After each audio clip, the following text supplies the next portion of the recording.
কোনো বক্তব্যকে যুক্তি ও তথ্য দিয়ে বিশ্লেষণ করতে হয়। বিষয় অনুসারে প্রবন্ধের ভাষা স্থির করতে হয়। যেমন বিজ্ঞানের কোনো বিষয়ে প্রবন্ধ লিখতে গেলে তাতে বিজ্ঞানের পরিভাষা ব্যবহার করতে হবে। প্রবন্ধ গদ্য ভাষায় লিখিত হতে হয়। লক্ষ্য করো, প্রবন্ধকে অবশ্যই গদ্য ভাষায় লিখিত হতে হবে। কবিতার ভাষায় ছন্দের মাধ্যমে প্রবন্ধ লেখা যাবে না। প্রবন্ধের আরেকটি নিজস্বতা হচ্ছে পাঠকের বয়স বিবেচনায় রাখা। সকল বয়সের পাঠকের জন্য একই ভাষা ব্যবহার করা যায় না। পাঠকের বয়সকে বিবেচনায় রেখে লেখার ভাষাও পরিবর্তিত হবে। এখন প্রশ্ন হচ্ছে, কেন তুমি প্রবন্ধ লেখা অনুশীলন করবে? প্রবন্ধ লেখার চর্চা বা অভ্যাসের ফলে তুমি বেশ কিছু গুরুত্বপূর্ণ বিষয়ে দক্ষ হয়ে উঠতে পারো। তার মধ্যে একটি হচ্ছে তোমার বক্তব্যকে গুছিয়ে বলতে পারা। ধরো, তোমার বিদ্যালয়ের 10ম শ্রেণীর শিক্ষার্থীদের বিদায় অনুষ্ঠানে হঠাৎ তোমাকে ডেকে বলা হলো তাদের উদ্দেশ্যে একটি বিদায়ী বক্তব্য উপস্থাপনের জন্য। তোমার একেবারে কোনোই প্রস্তুতি নেই, তুমি কি করবে তখন? প্রবন্ধ লেখা এবং পড়ার অভ্যাস থাকলে এক্ষেত্রে তুমি খুব সহজেই তাৎক্ষণিক একটি বক্তব্য গুছিয়ে বলতে পারবে। আরও একটি কারণ হচ্ছে যথার্থ শব্দের প্রয়োগ। যেমন অনেক সময় আমরা ঠিক যে কথাটি বলতে চাই বা বোঝাতে চাই সে কথাটি প্রকাশে যথাযথ শব্দটি খুঁজে পাই না বা তখনই ঠিক মনে করতে পারি না। এক্ষেত্রে প্রবন্ধের দক্ষতা তোমাকে সাহায্য করবে, কারণ তোমার নিয়মিত। অথবা আমি যদি তোমাকে বলি বাংলাদেশের জাতীয় কবি কাজী নজরুল ইসলামের জীবনী নিয়ে লেখো, তাহলে সেটি হবে একটি আত্মজীবনীমূলক রচনা। চলো এখন জেনে নেই প্রবন্ধ রচনা করতে গেলে কি কি কৌশল তোমার জানা থাকা জরুরি। প্রবন্ধ মূলত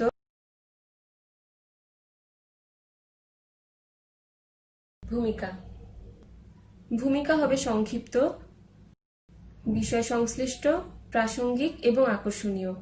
তুমি যে বিষয়ে প্রবন্ধ রচনা করবে সে বিষয়ে খুব সংক্ষেপ একটি ধারণা দিয়ে তোমার প্রবন্ধের সূচনা করবে। এরপরে রয়েছে বিষয়বস্তু বা মূল বক্তব্য। এটি প্রবন্ধের মূল অংশ। এটি হবে বিশদ এবং বর্ণনামূলক। প্রবন্ধের মূল বক্তব্য এই অংশে এসে পরিবেশিত হবে। আলোচনার সুবিধার্থে তুমি এটিকে কয়েকটি অংশে ভাগ করতে পারো।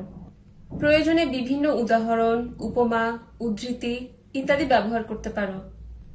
এখানে তুমি কোনো উদ্ধৃতি বা কবিতার অংশবিশেষ ব্যবহার করার ক্ষেত্রে লক্ষ্য করবে তা যেন অবশ্যই প্রাসঙ্গিক হয়। যেমন আমরা এখানে একটি বর্ষাকালের ছবি দেখতে পাচ্ছি। তুমি একটি বর্ষাকাল প্রবন্ধ লেখার সময় একটি বর্ষা দিনের বর্ণনা দিতে গিয়ে তোমার বাংলা চারুপাঠ বইয়ের কবি সুকুমার রায়ের কবিতা শ্রাবণে থেকে 2টি উদ্ধৃতি উল্লেখ করতে পারো। যেমন আমি এখানে 2টি উদ্ধৃতি উল্লেখ করেছি। স্নান করে গাছপালা, প্রাণ খোলা বরসায়, নদী নালা ঘোলা জল ভরে ওঠে ভরসায়। তবে যে উদ্ধৃতি বা কবিতার অংশই ব্যবহার করা হোক তা অবশ্যই অবিকৃত রাখতে হবে। অর্থাৎ কবি বা লেখক যেভাবে লিখেছেন তোমাকেও তোমার লেখায় ঠিক একইভাবে উপস্থাপন করতে হবে। প্রবন্ধ রচনার সর্বশেষ কৌশল হচ্ছে উপসংহার।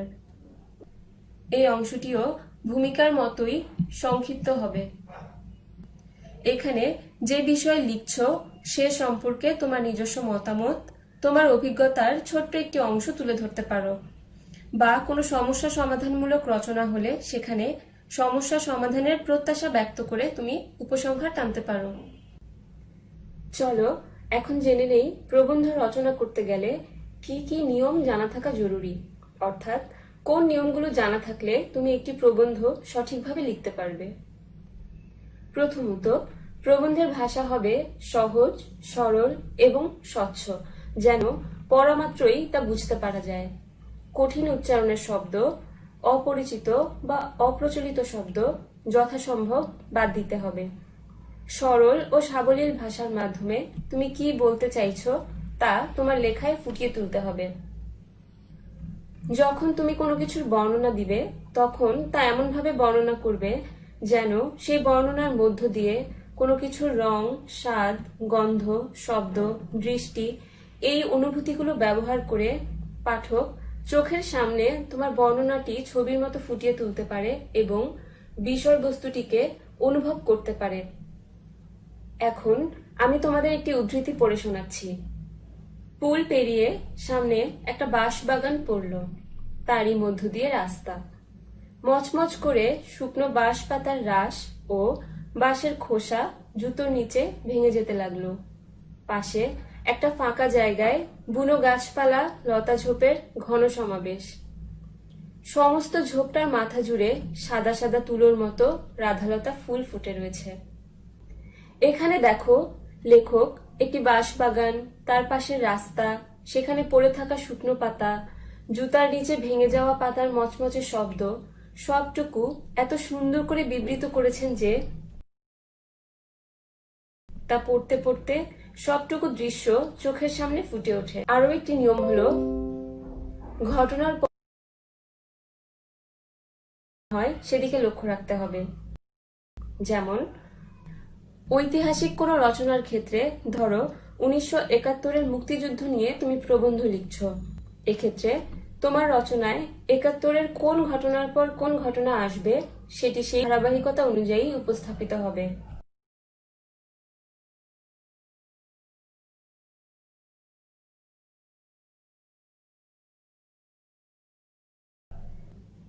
প্রবন্ধ সাধারণত নির্দিষ্ট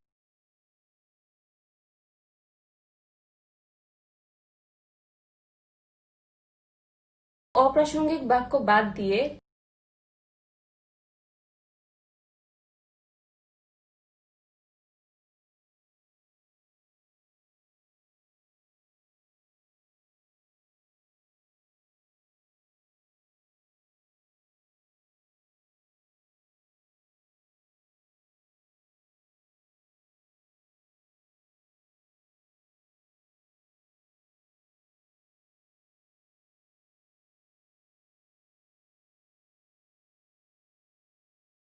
প্রবন্ধ রচনায় দক্ষতা অর্জন রাতারাতি দক্ষতা অর্জন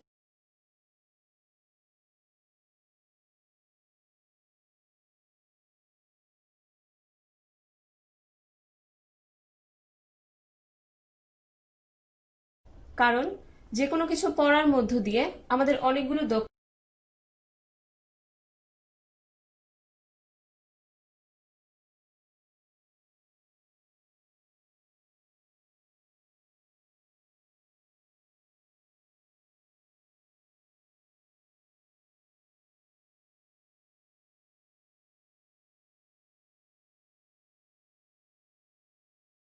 নিয়মিত পড়লে নানা বিষয়ে তোমার স্পষ্ট ধারণা জন্মাবে,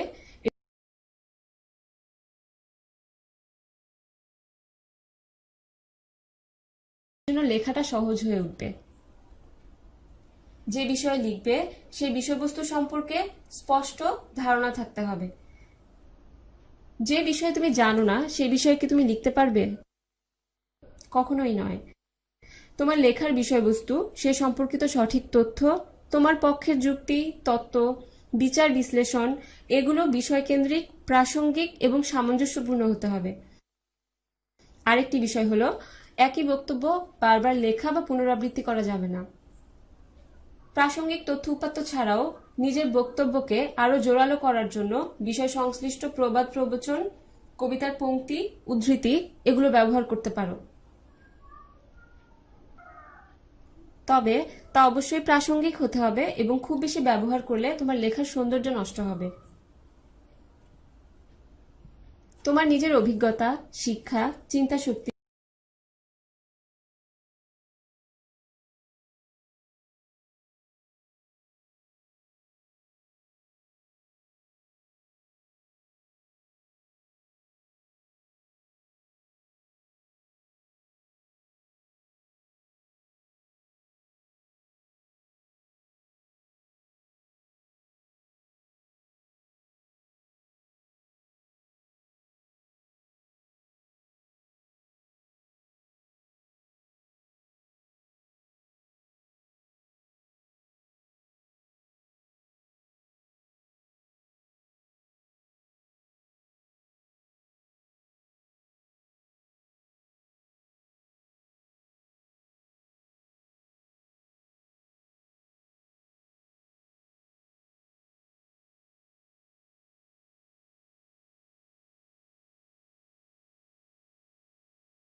হবে দীর্ঘ এবং ভূমিকা এবং উপসংহার হবে সংক্ষিপ্ত।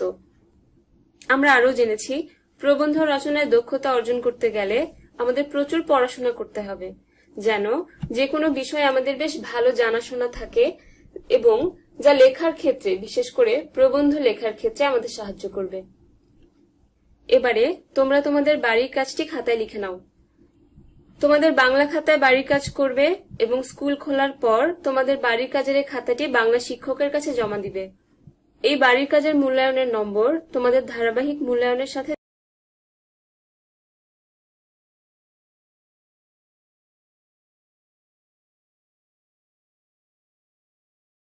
তোমার পছন্দ মতো একটি প্রবন্ধ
স্কুলের আজকের ক্লাসে তোমাদের সবাইকে স্বাগতম।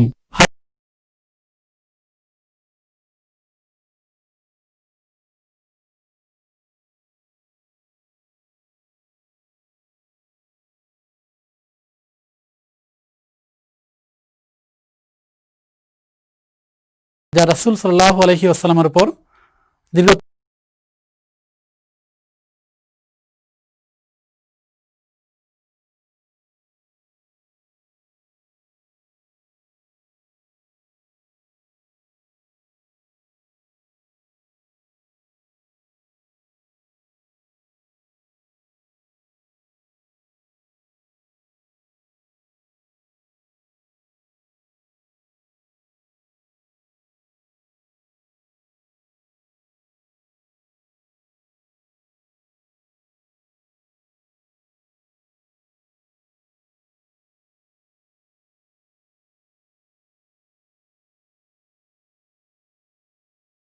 আয়াত, কখনো একটি সূরা, কখনো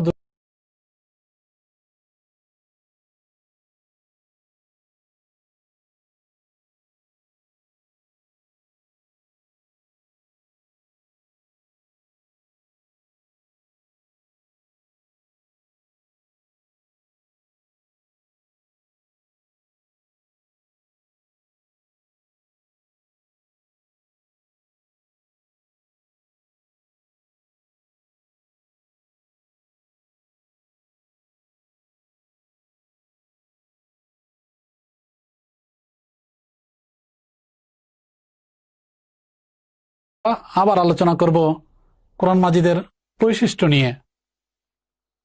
কোরআন মাজিদের বৈশিষ্ট্য কি সেগুলো তোমাদের বইয়ে চমৎকারভাবে দেওয়া আছে।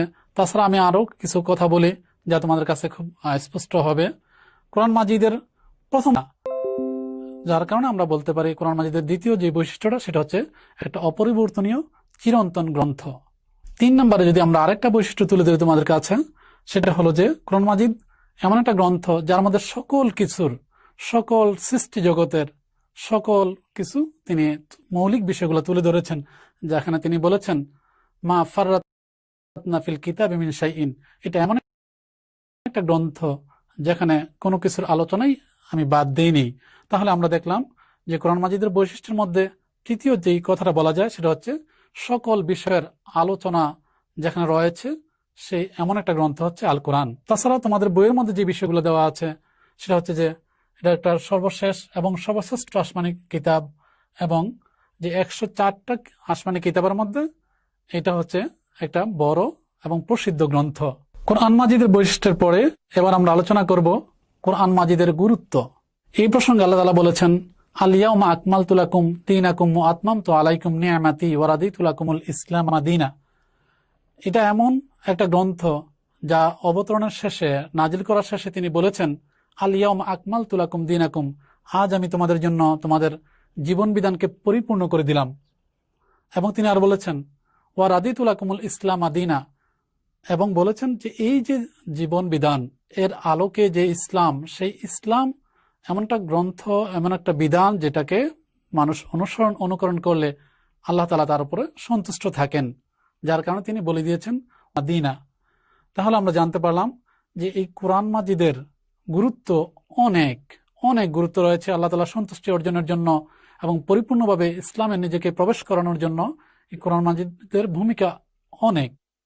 তাছাড়া এখানে সকল জ্ঞান বিজ্ঞানের আধার, তোমার অতীতের ইতিহাস রয়েছে, বর্তমানের প্রেক্ষাপট রয়েছে, ভবিষ্যতের কথা, এবং কিয়ামত, হাসর, মিজান, পুলসিরাত, তখনকার বিষয়গুলো এখানে আলোচনা হয়েছে।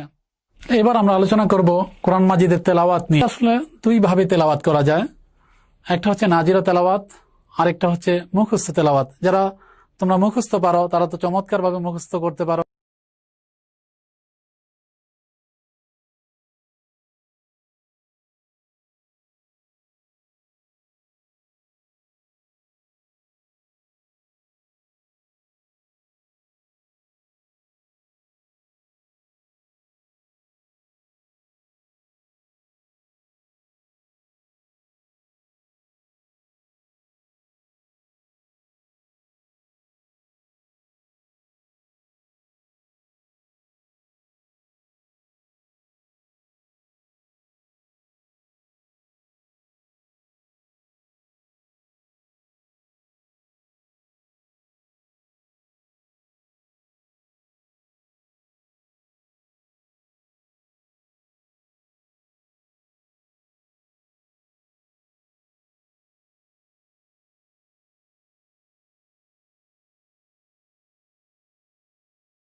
তো বুঝে পড়তে পারি সেই চেষ্টা আমাদের করতে হবে।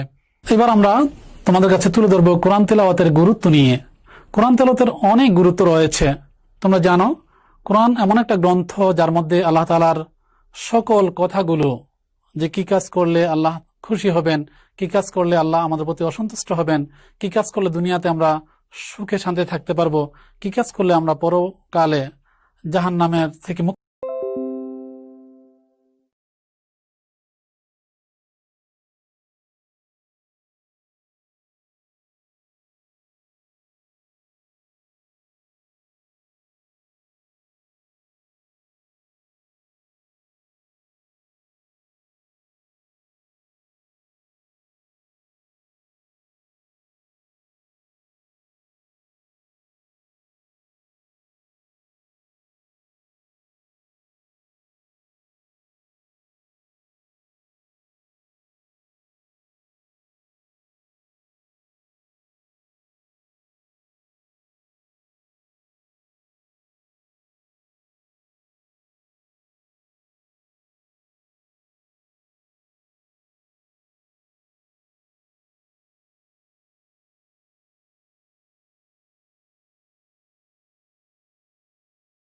প্রকার রয়েছে। নাজিরা তেলাওয়াত মানে দেখে দেখে তেলাওয়াত। আমরা একটু আগে বলেছি যে কোরআন মাজিদ দুই ভাবে তেলাওয়াত করা,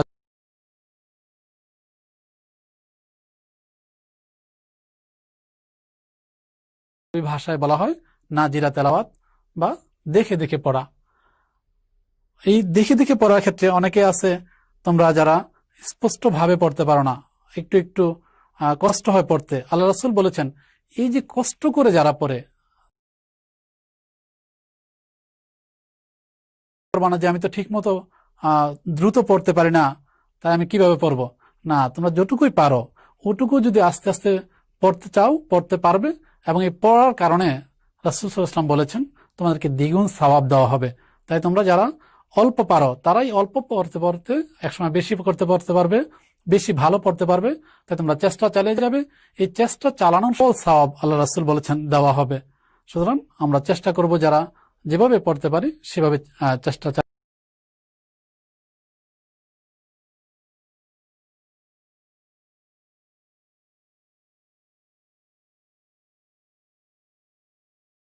এই তাজবিদ নিয়ে আলোচনা হয়েছে তৃতীয় পাঠের মধ্যে। আমরা এবার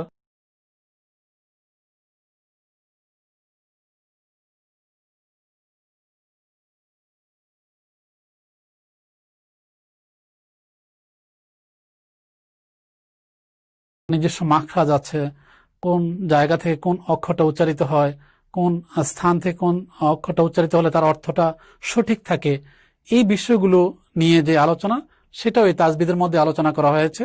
এবং এখানে এই জায়গাগুলোকে মাখরাজ এবং সিফাত হিসাবে নামকরণ করা হয়েছে। তাহলে আমরা দেখতে পারলাম যে তাজবিদের মধ্যে রয়েছে মাখরাজ, সিফাত, গুন্না, এই সকল বিষয়গুলো, এবং রয়েছে চমৎকারভাবে পড়ার যেই নিয়মগুলো, এখানে সবই তাজবিদের মধ্যে আলোচনা করা হয়েছে। তাহলে তাজবিদ বলতে আমরা কি বুঝলাম? সুন্দর করে চমৎকারভাবে প্রত্যেকটা অক্ষর তার নিজস্ব জায়গা থেকে উচ্চারণ করে পড়ার যে নিয়ম, সেই নিয়মগুলোকে আমরা কি বলবো? তাজবিদ বলবো।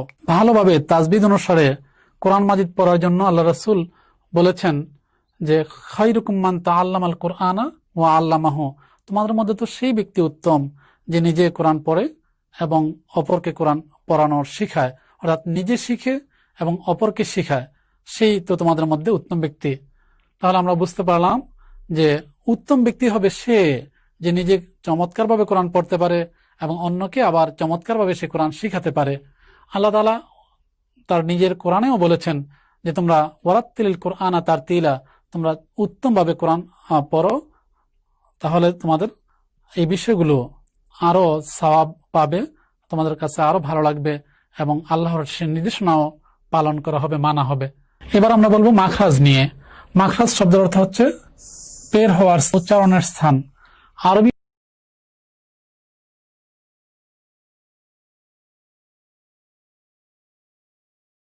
হরফ সমূহ উচ্চারণের স্থানকে মাখরাজ বলা।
আর হচ্ছে কাফ, যেটা ছিল, একটা ছিল 5 নাম্বারের আর একটা হচ্ছে 6 নাম্বারের।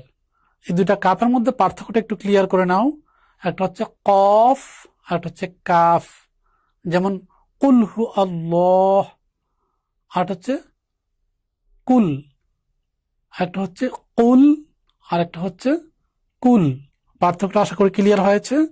একটা হচ্ছে কুল আর অন্যটি হচ্ছে কুল। প্রিয় শিক্ষার্থীরা, তাহলে তোমাদেরকে যে বাড়ির কাজগুলো দেওয়া হলো সেগুলো তোমরা খাতায় লিখে সুন্দর করে সেগুলো চর্চা করবে এবং মুখস্থ করবে। আর যখন স্কুল খুলবে তখন সেগুলো তোমাদের শ্রেণীর শিক্ষককে দেখাবে।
সে রঙিন করি মুখ, তিনি একজন পাকা লোক, অল্প বয়সে ছেলেটি বুদ্ধিতে পেকেছে, শাড়িটির রং পাকা, পাকা বাড়িঘর বেশি দিন টেকে। তো এই যে পাঁচটি বাক্যে একটা কমন শব্দ আছে। শব্দটি হচ্ছে পাকা, পাকা পেকেছে, শাড়িটির রং পাকা, পাকা বাড়ি।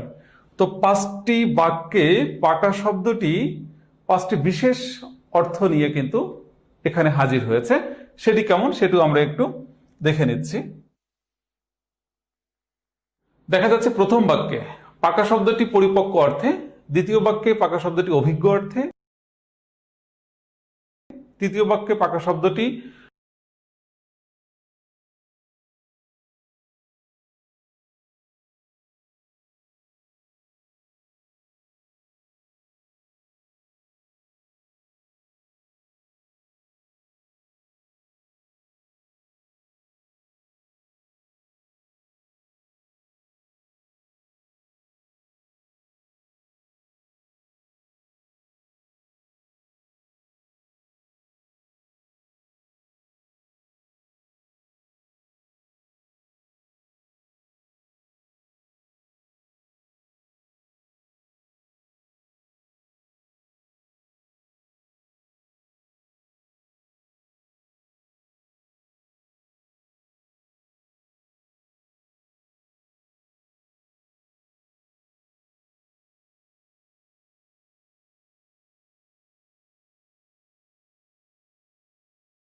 এটা ওঠা অর্থে। আচ্ছা, জাগা অর্থে উঠা শব্দটি এখানে আরোহণ অর্থে কি হচ্ছে, পর্বত শৃঙ্গে ওঠা খুবই কষ্টকর। তাহলে আমরা কি দেখছি যে উঠা শব্দটি এখানে তিনটা ভিন্ন ভিন্ন বাক্যে তিনটা ভিন্ন ভিন্ন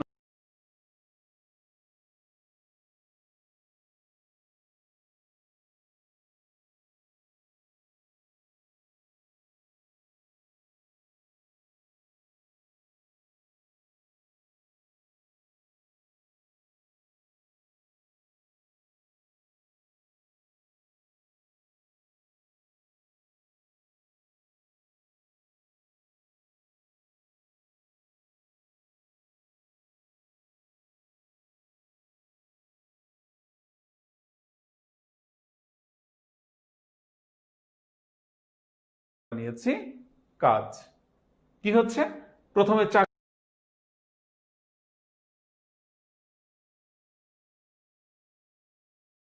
সেই অর্থে কাজ অর্থ সুফল, তোমার উপদেশে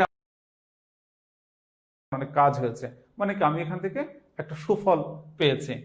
কাজ দেওয়া মানে চাকরি দেওয়া, কাজ দিয়ে আপনি আমার বড় উপকার করেছেন। মানে কি আমরা অনেক ক্ষেত্রে বলে থাকি কেউ যদি কাউকে একটা কাজ দেয়, একটা চাকরি দেয়, তখন হচ্ছে কি আমরা তার কাছে একটা কৃতজ্ঞতা প্রকাশ করি। সেরকম একটা অর্থ আমরা এখানে পেয়ে যাচ্ছি। কাজ অর্থ কারুকাজ, পাথরের উপর কি অপূর্ব কাজ, কাঠের উপর কি অপূর্ব কাজ, মাটি দিয়ে কি অপূর্ব কাজ করেছে। এই যে নানাবিধ অর্থে আমরা এটা ব্যবহার করছি, এটা কারুকাজ অর্থে। আরো একটা শব্দ আমরা পেয়েছি কাঁচা, যে শব্দটা সম্পর্কে আমরা আগে একটু ছোট্ট ধারণা পেয়েছিলাম। অপক্ক অর্থে আমগুলো এখনো কাঁচা, অসিদ্ধ অর্থে আদম মানুষেরা কাঁচা মাংস ভক্ষণ করত। অপটু অর্থে চিঠিটা কাঁচা হাতের লেখা, আমরা চিঠিটা লিখে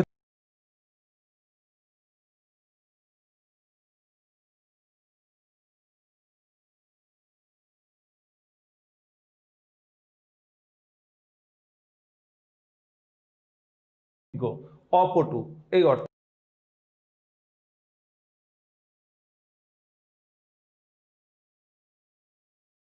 মাটির তৈরি কাঁচা ঘর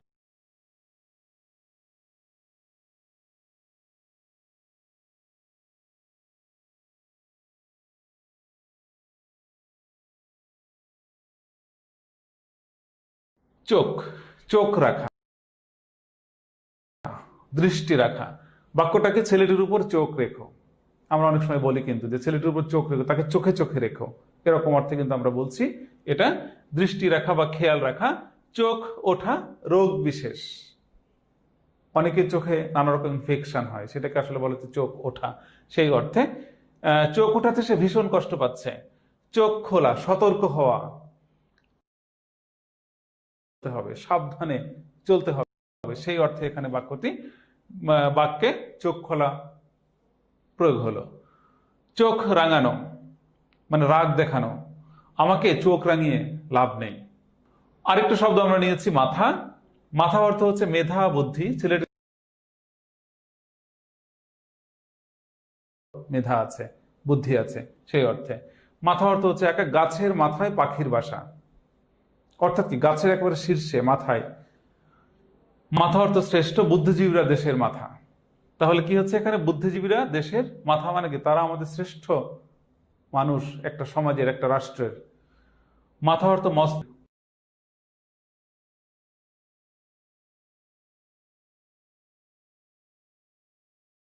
কম্প্রোমাইজ করা যাবে না, সেই অর্থে মাথা ধরা হচ্ছে শিরোপি।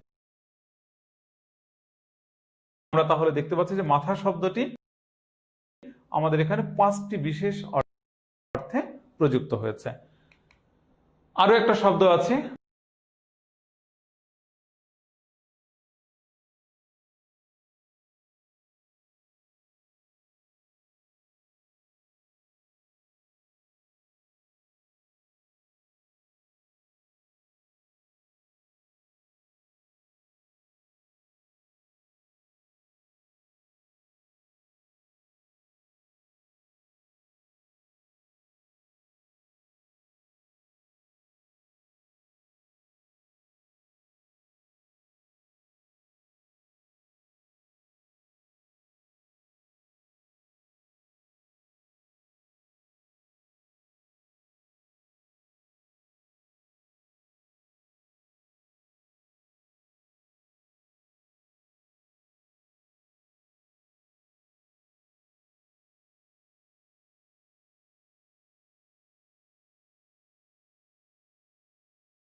প্রয়োগের ক্ষেত্রটা কিন্তু অনেকটাই বেড়ে যাচ্ছে এবং আমাদের ভাষাও কিন্তু সমৃদ্ধ হচ্ছে।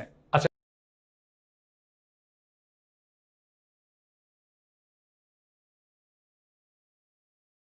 নমুনা প্রশ্ন আসবে, সেরকম কিছু আমরা নৈবেদ প্রশ্ন আমরা একটু দেখে নিচ্ছি। কোন বাক্যটিতে কাঁচা অর্থে অপক্ক, এই অপক্ক অর্থে কাঁচা শব্দটি কোথায় ব্যবহৃত হয়েছে? চিঠিটি কাঁচা হাতের লেখা, কাপড়টির রং একেবারেই কাঁচা, আমগুলো এখনো কাঁচা, কাঁচা ঘরবাড়ি ঝড়ে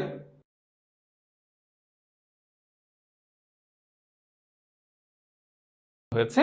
দ্বিতীয় প্রশ্নটি হচ্ছে, কোন বাক্যে হাত শব্দটি ভিক্ষা করা অর্থে ব্যবহৃত হয়েছে? হাত পাতা খুবই ঘৃণার কাজ, জামাটি বহু হাত বদল হয়েছে, গ্রামের লোকের উপর তার হাত আছে, মাঝির হাত পাকা। তো এখন বিষয়টি হচ্ছে ভিক্ষা করা অর্থে, অর্থাৎ হাত পাতা খুবই ঘৃণার কাজ। হাত পাতা মানে কারো কাছে ভিক্ষা প্রার্থনা করা। তৃতীয় প্রশ্নটা আমরা একটু দেখে নিই। বিশেষ অর্থে শব্দের প্রয়োগের ধরনকে কি বলে? বিশেষ অর্থে শব্দের যে প্রয়োগ, আমরা এতক্ষণ ধরে যে আলোচনাটা করলাম, এটার আসলে মূল বিষয়টা কি? এটাকে এক কথায় কি বলে? বিশিষ্টার্থক প্রয়োগ, বিশেষার্থে প্রয়োগ, বিশেষিত প্রয়োগ, বিশিষ্টভাবে প্রয়োগ। তাহলে আমরা সবাই নিশ্চয়ই বুঝেছি, উত্তর হচ্ছে বিশিষ্টার্থক প্রয়োগ। চতুর্থ প্রশ্নটা, বইটা বাজারে ভালোই কাটছে। একজন লেখক প্রকাশককে জিজ্ঞেস করলো তার বইটার কি অবস্থা। প্রকাশক বলল বইটা বাজারে খুব ভালো কাটছে। কাটা কি অর্থে? শেষ হওয়া, বিক্রি হওয়া, দূর হওয়া, প্রভাব পড়া। বিক্রি হওয়া অর্থে। তার মানে কি বাজারে বইটা খুব ভালো সেল, ভালো বিক্রি হচ্ছে সেই অর্থে। আমরা 5 নম্বর প্রশ্নটা একটু দেখে নিচ্ছি শিক্ষার্থীরা। লোকটি কান কাটা স্বভাবের। এখানে কান কি অর্থে ব্যবহৃত হয়েছে? চুপে চুপে, শ্রুতিকটু, নির্লজ্জ, আড়ি দেওয়া।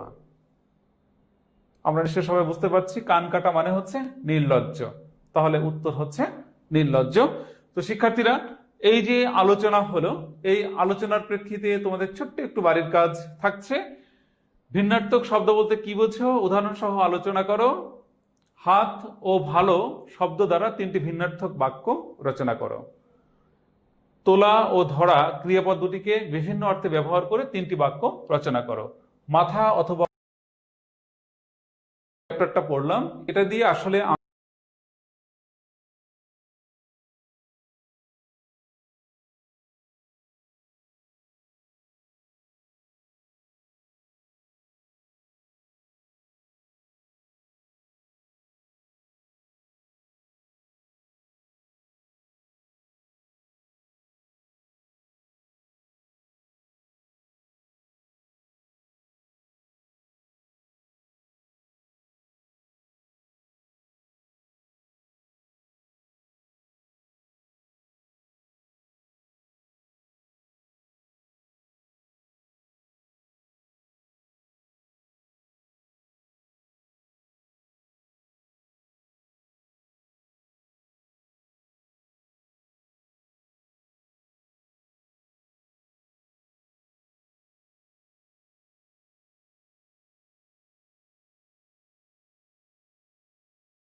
হয় বা সূর্য ওঠে, তারপর ধীরে ধীরে দুপুরে সূর্য মাঝ আকাশে অবস্থান করে এবং শেষে সন্ধ্যায় সূর্য পশ্চিম দিকে ঢলে পড়ে বা পশ্চিম দিকে অস্ত যায় এবং এভাবেই আরেকটি দিন শেষ হয়।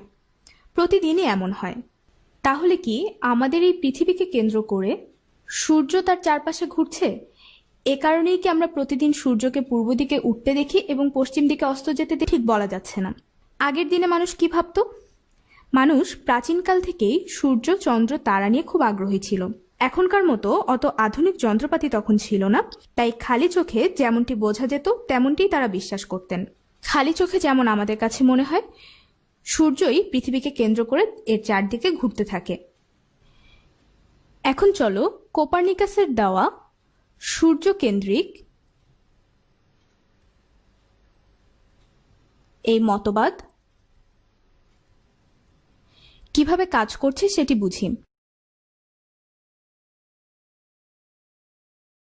মনে করো তুমি বাসে করে কোথাও যাচ্ছ। বাস খুব দ্রুত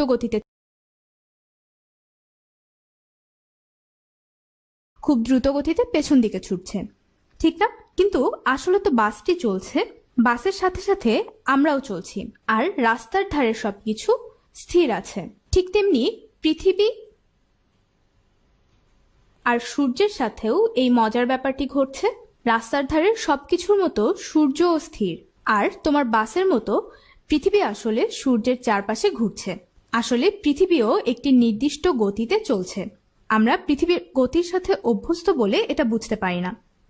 এখন বুঝতে পারলে সূর্য পৃথিবীকে কেন্দ্র করে ঘোরে নাকি পৃথিবী সূর্যকে কেন্দ্র করে ঘোরে? আসলে আমাদের পৃথিবী সূর্য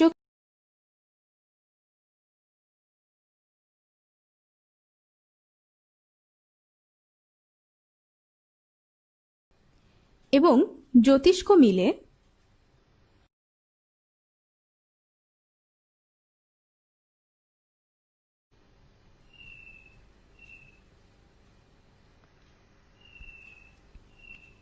সৌর শব্দের অর্থ হল সূর্য সংক্রান্ত।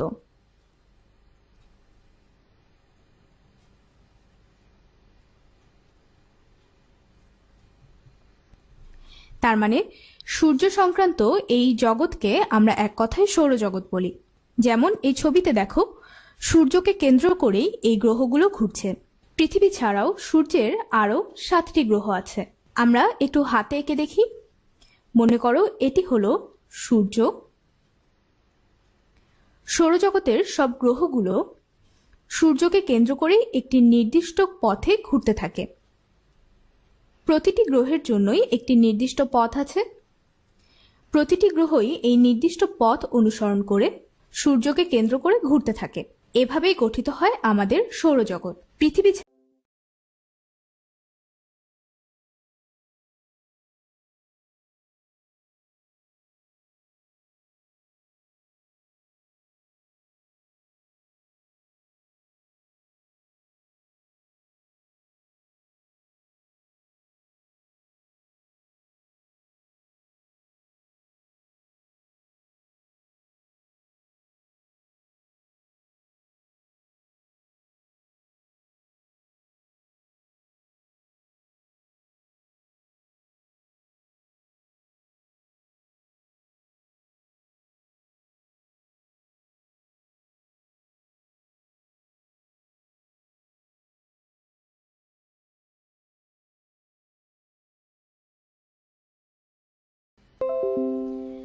ছবিতে তোমরা যেমন দেখতে পাচ্ছ, সূর্যকে কেন্দ্র করেই বাকি সব গ্রহগুলো ঘুরছে। সূর্যই সৌরজগতের কেন্দ্রে অবস্থিত। সূর্য অন্যান্য নক্ষত্রের মতো একটি জ্বলন্ত গ্যাস পিণ্ড।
সৌরজগতের সবচেয়ে ছোট অর্থাৎ ক্ষুদ্রতম গ্রহ।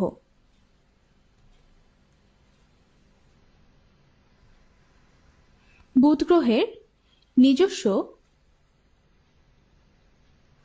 কোনো বায়ুমণ্ডল নেই।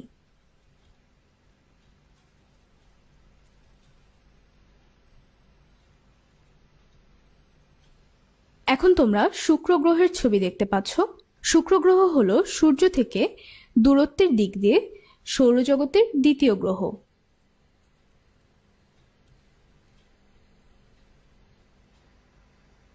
পৃথিবী থেকে সন্ধ্যায় আমরা পশ্চিম আকাশে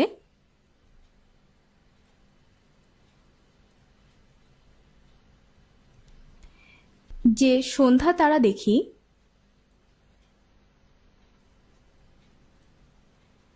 এবং ভোরবেলা আমরা শুকতারা রূপে যে তারা দেখি সেটি আসলে কোনো তারা নয়, সেটি হলো শুক্র গ্রহ। সূর্যের আলো এই গ্রহের উপরে পড়ে, তাই আমরা একে আলোকিত দেখি। সূর্য থেকে দূরত্বের দিক দিয়ে পৃথিবী হলো তৃতীয় গ্রহ।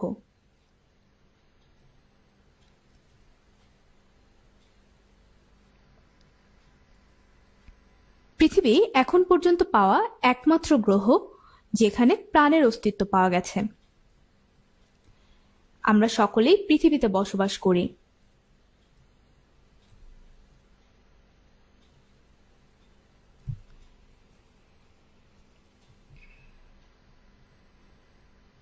এই ছবিতে দেখো, পৃথিবীকে কেন্দ্র করে আবার ঘুরছে চাঁদ, অর্থাৎ সূর্যকে কেন্দ্র করে পৃথিবী ঘুরছে, আবার পৃথিবীকে কেন্দ্র করে চাঁদ ঘুরছে।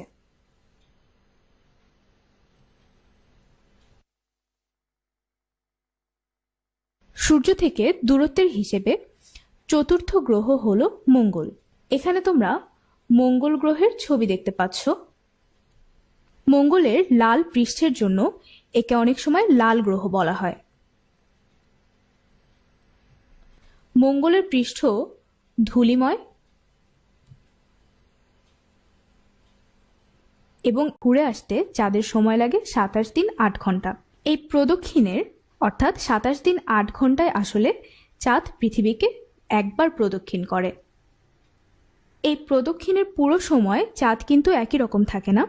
চাঁদ কখনো এরকম গোল আটার রুটির মতো দেখা যায়, আবার কখনো এরকম শুধু এক ফালি চাঁদ দেখা যায়। দেখো, এরকম এক ফালি চাঁদ প্রতিদিন একটু একটু করে বড় হতে থাকে। এভাবে বড় হতে হতে 2 সপ্তাহ পরে অর্থাৎ 14 দিন পরে চাঁদ এরকম সম্পূর্ণ গোলাকার হয়। তখন আমরা এরকম সম্পূর্ণ গোল চাঁদকে বলি পূর্ণিমা। পূর্ণিমার পরে চাঁদ আবার আস্তে আস্তে ছোট হতে থাকে। দেখো, এখানে যেমন এক ফালি চাঁদ থেকে চাঁদ আস্তে আস্তে বড় হয়েছিল, পূর্ণিমার পরে চাঁদ আবার এরকম ছোট হতে থাকে। এভাবে ছোট হতে হতে আবার 2 সপ্তাহ পরে চাঁদকে একেবারেই দেখা যায় না। এই অবস্থাকে আমরা বলি অমাবস্যা।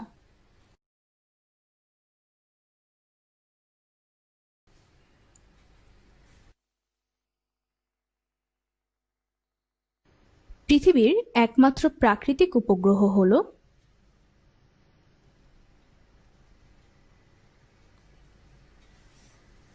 চাঁদ। এছাড়াও পৃথিবীর চারপাশে ঘুরছে 2500 এর বেশি মানুষ প্রেরিত উপগ্রহ। এই উপগ্রহগুলো মানুষ তৈরি করেছে, অর্থাৎ এগুলো মানব সৃষ্ট।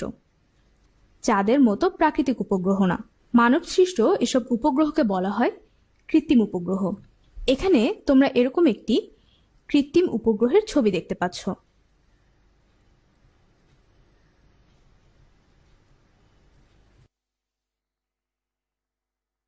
দেখো, ছবিতে যেমন দেখতে পাচ্ছ, কৃত্রিম উপগ্রহগুলো আসলে এক বিশাল আকার যন্ত্র।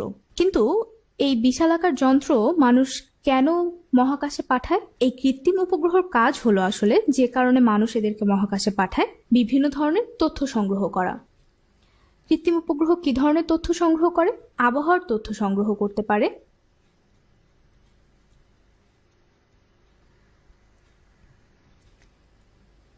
টেলিযোগাযোগের কাজেও লাগতে পারে। এছাড়াও আরো বিভিন্ন ধরনের কাজ আছে এদের, যে কারণে মানুষ এদেরকে মহাকাশে পাঠায়। দেখো, তোমরা হয়তো ভাবছো এই কৃত্রিম উপগ্রহে কেন বাংলাদেশের পতাকা দেখা যাচ্ছে। তার কারণ হলো এই যে 2500 এর বেশি মানবসৃষ্ট উপগ্রহ মহাকাশে আছে, তাদের মধ্যে আমাদের দেশের একটি উপগ্রহ আছে। আমাদের দেশের একমাত্র এই উপগ্রহের নাম হলো বঙ্গবন্ধু স্যাটেলাইট 1।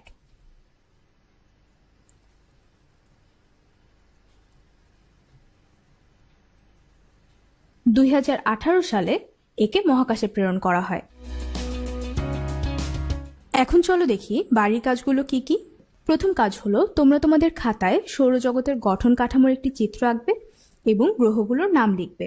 দ্বিতীয় কাজ হলো কেন মানুষ আগে মনে করত সূর্য পৃথিবীকে কেন্দ্র করে ঘোরে, বর্তমানে সূর্য এবং পৃথিবীর ঘোরা নিয়ে কোন মতবাদটি গ্রহণযোগ্য বলে মনে করো তা লিখবে। তৃতীয় কাজ হলো উপগ্রহ কি তা জানবে এবং তোমার পরিচিত একটি প্রাকৃতিক উপগ্রহের পরিচয় লিখবে। এবারে বাড়িতে তোমরা তোমাদের বিজ্ঞান খাতায় বাড়ির কাজগুলো করবে। স্কুল খোলার পর এই বাড়ির কাজের খাতাটি বিজ্ঞান শিক্ষকের কাছে মূল্যায়নের জন্য জমা দেবে, আর এই মূল্যায়নের নম্বর ধারাবাহিক মূল্যায়নে যুক্ত হবে।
Sentences. Our focus today is part 1 form of sentences. The learning outcomes for today are: number 1, learning about the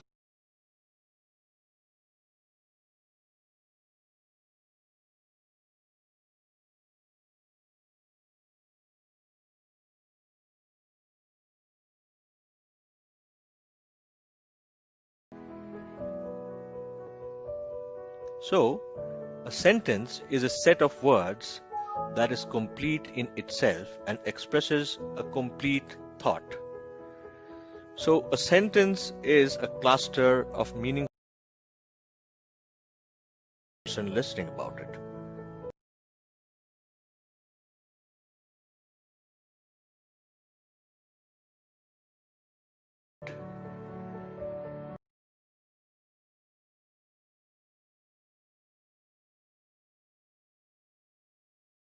Where it ends with a question mark, or it could just be an exclamation where it ends with an exclamation mark. So, there are two parts to a sentence. What are they? Can you guess them? I'm sure you'd all get it right. It's the subject and it's the predicate. Now, let's look at a quick example to identify the subject and a predicate in a sentence. Look at the sentence below. It says, the cat is sleeping in the sun. It's a statement. So, can you identify which is the subject and which is the predicate?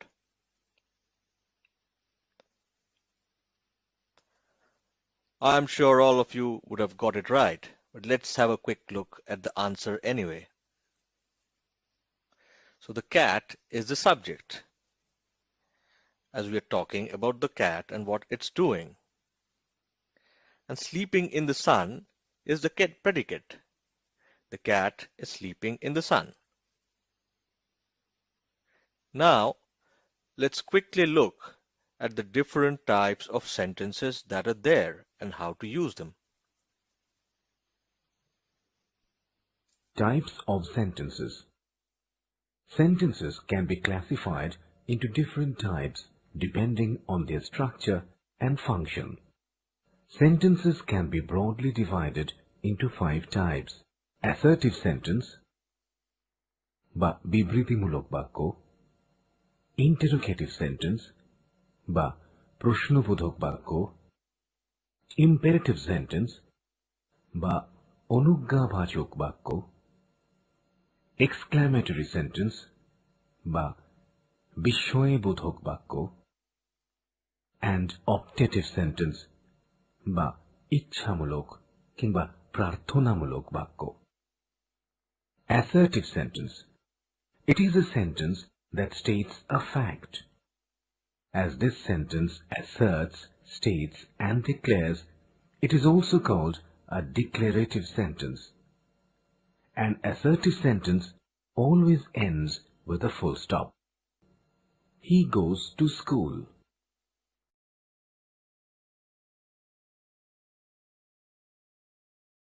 Assertive sentence. এবার আমরা দেখে নেব বাক্যের গঠনটি কেমন হয়। প্রথমে subject, তারপর verb, তারপর অবজেক্টিভ কিংবা কমপ্লিমেন্ট এবং সবশেষ।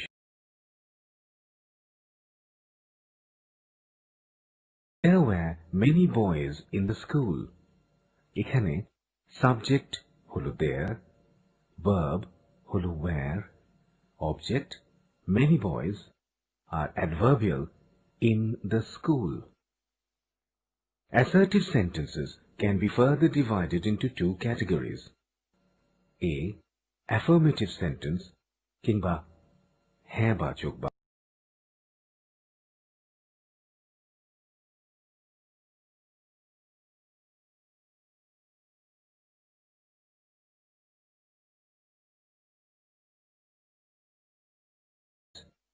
It is used to express the validity or truth of a basic assertion. For example, Abdul lives in the village. Rita came here. Negative sentence. It is a sentence that states that something is not true or is incorrect. The word not is used in the negative sentence in order to negate or cancel the valid. In case of a sentence with a be verb, the word not is used after the verb. For example, is হলো be verb R not শব্দটি তার পরে ব্যবহৃত হচ্ছে। They are not healthy. এখানে are হলো be verb, not are এর পরে আসছে। In case of a sentence with an auxiliary verb, the word not is placed between the auxiliary verb and the main verb. For example, he is not going there. এক্ষেত্রে is এবং going এর মাঝখানে not শব্দটি ব্যবহৃত হয়েছে। She has not written the letter. এক্ষেত্রে main verb written R auxiliary verb has এর মধ্যে বসেছে not শব্দটি। In case of a sentence with a do verb without an auxiliary verb, the word do or does or did needs to be placed before the verb and the word not is placed between the words do or does or did and the main verb. For example, he does not work. এখানে not শব্দটি ব্যবহৃত হচ্ছে does এবং work এর মাঝখানে। They did not play.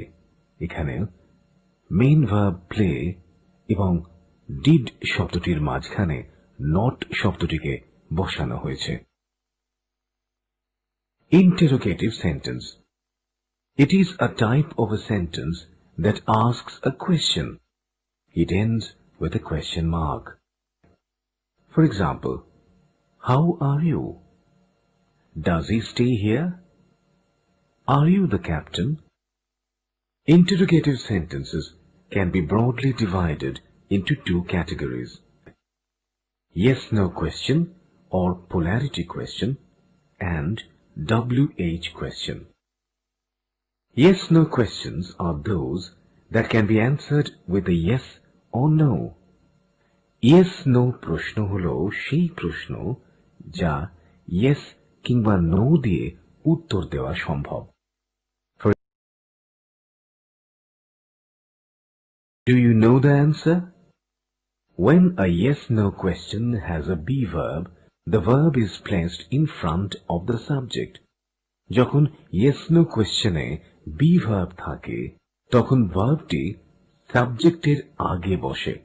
For example, is she a teacher? এখানে is টা হলো verb আর she টা subject.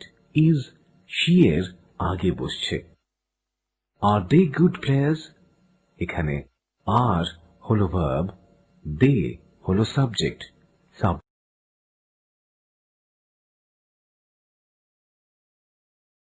Auxiliary verb, only the auxiliary verb is placed in front. Are you studying? Are হলো auxiliary verb যা subject you এর আগে বসছে। Main verb studying বসছে সাবজেক্টের পরে। Were they playing football? এখানে সাবজেক্ট they তার আগে were বসছে আর তারপরে মেইন ভার্ব playing বসছে। When a yes-no question does not have an auxiliary verb, the word do, does, did is placed before the subject. For example, do you live here? এখানে you হলো subject, do তার আগে বসছে। Does he work hard? এখানে does he এর আগে বসছে। Did she stay here? এখানেও she এর আগে did শব্দটি বসছে। Negative form of interrogative sentences. To form a negative interrogative sentence, the word not is added. The word not is usually added after the subject in case of the yes-no question. Are you not aware of the situation? এখানে not শব্দটা you এর পরে বসছে। Is he not the person who came here yesterday? এক্ষেত্রেও not শব্দটি he এর পরে বসছে। When the word not is contracted with the auxiliary verb, then the comes before the subject. Don't you know his name? Don't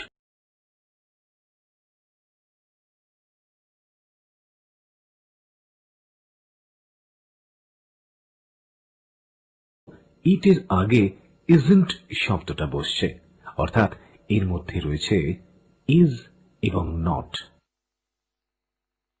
In case of WH question, the word not is used after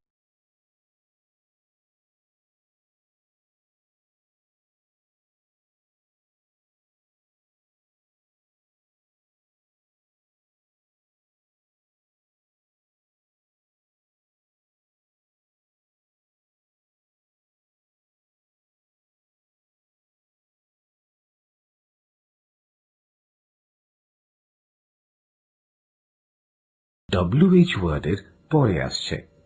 Who isn't coming?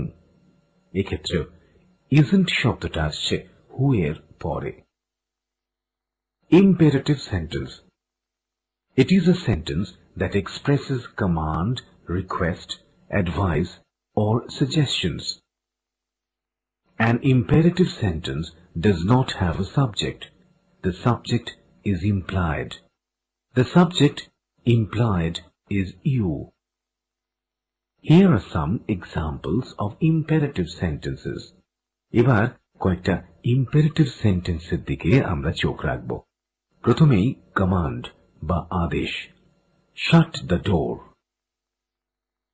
Complete the work now.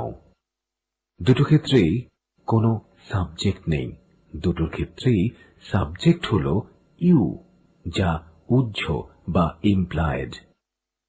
এবার request বা অনুরোধ, please give me the book, lend me your pen please. এক্ষেত্রে please শব্দটি ব্যবহৃত হচ্ছে।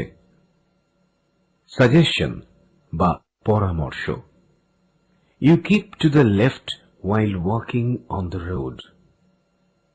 Do not use a mobile phone while you are driving. Exclamatory sentence.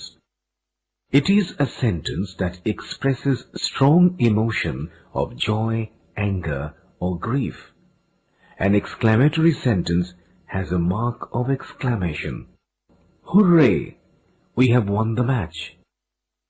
হুররের পরে mark of exclamation রয়েছে। এক্ষেত্রে বিস্ময়বোধক বাক্যটি আনন্দ প্রকাশ করছে। Alas, I have failed. এক্ষেত্রেও এক্সক্লামেটরি মার্ক ব্যবহৃত হচ্ছে, কিন্তু এখানে আবেগটি দুঃখের। There are certain words that generate the emotion in an exclamatory sentence. Wow, bravo, hooray, brilliant, awesome, eureka, alas, ouch, etc. The sentence structure for an exclamatory sentence is exclamatory word plus assertive. Bravo, you have done the work.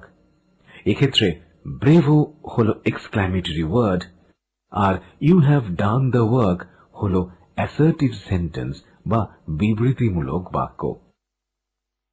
Exclamatory sentence also starts with a WH word. How good you are. What a wonderful place it is. Optative sentence.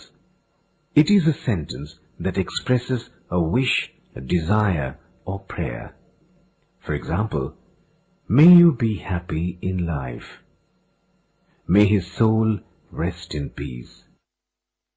Usually, an optative sentence has this structure. সাধারণত optative সেন্টেন্সের গঠনটা এই রকম হয়। প্রথমে মে শব্দটি ব্যবহৃত হয়, আর তারপরই থাকে অ্যাসার্টিভ সেন্টেন্স অর্থাৎ বিবৃতিমূলক বাক্য। যেমন May you pass the examination. May আর তারপর assertive sentence, you pass the examination. An optative sentence can also be written without the word may. For example, long live the king. অর্থাৎ may the king live long. So by now, you must have a thorough knowledge of the different types of sentences. Now, let's quickly recap what we learned in today's class. Firstly, we learned what are the structures and features of a sentence, that is, how a typical sentence looks like. And secondly, we went through the different types of sentences that are there and how to use them. Now, it's time for homework. There are 2 exercises for today's class. Number 1, rearrange the words below to make meaningful sentences out of them.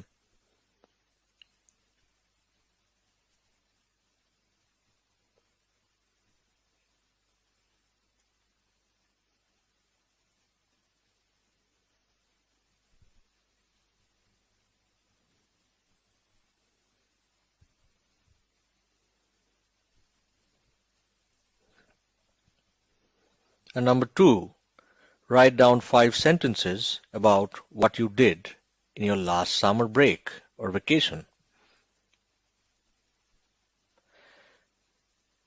Please note down the questions carefully and practice them at home. Thank you for attending the class today, dear students. Hope it was interesting for you. Hope to speak to you again in our next class. Until then, stay safe. Thank you. তোমাদের আজকের এই ক্লাসে যে সমস্ত বাড়ির কাজ দেওয়া হলো সেগুলো অবশ্যই সংশ্লিষ্ট সাবজেক্টের খাতায় লিখে রাখবে। বিদ্যালয় খুললে খাতাটি বিষয় শিক্ষকের কাছে জমা দিতে হবে মূল্যায়নের জন্য। এই মার্কস ধারাবাহিক মূল্যায়নে যোগ হবে। সুস্থ থাকো, ভালো থাকো, সরকারি নির্দেশনা মেনে ঘরে অবস্থান করো এবং স্বাস্থ্যবিধি মেনে চলো।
প্রিয় শিক্ষার্থীরা, আমার ঘরে আমার স্কুল থেকে আজকের ক্লাসে সবাইকে স্বাগতম।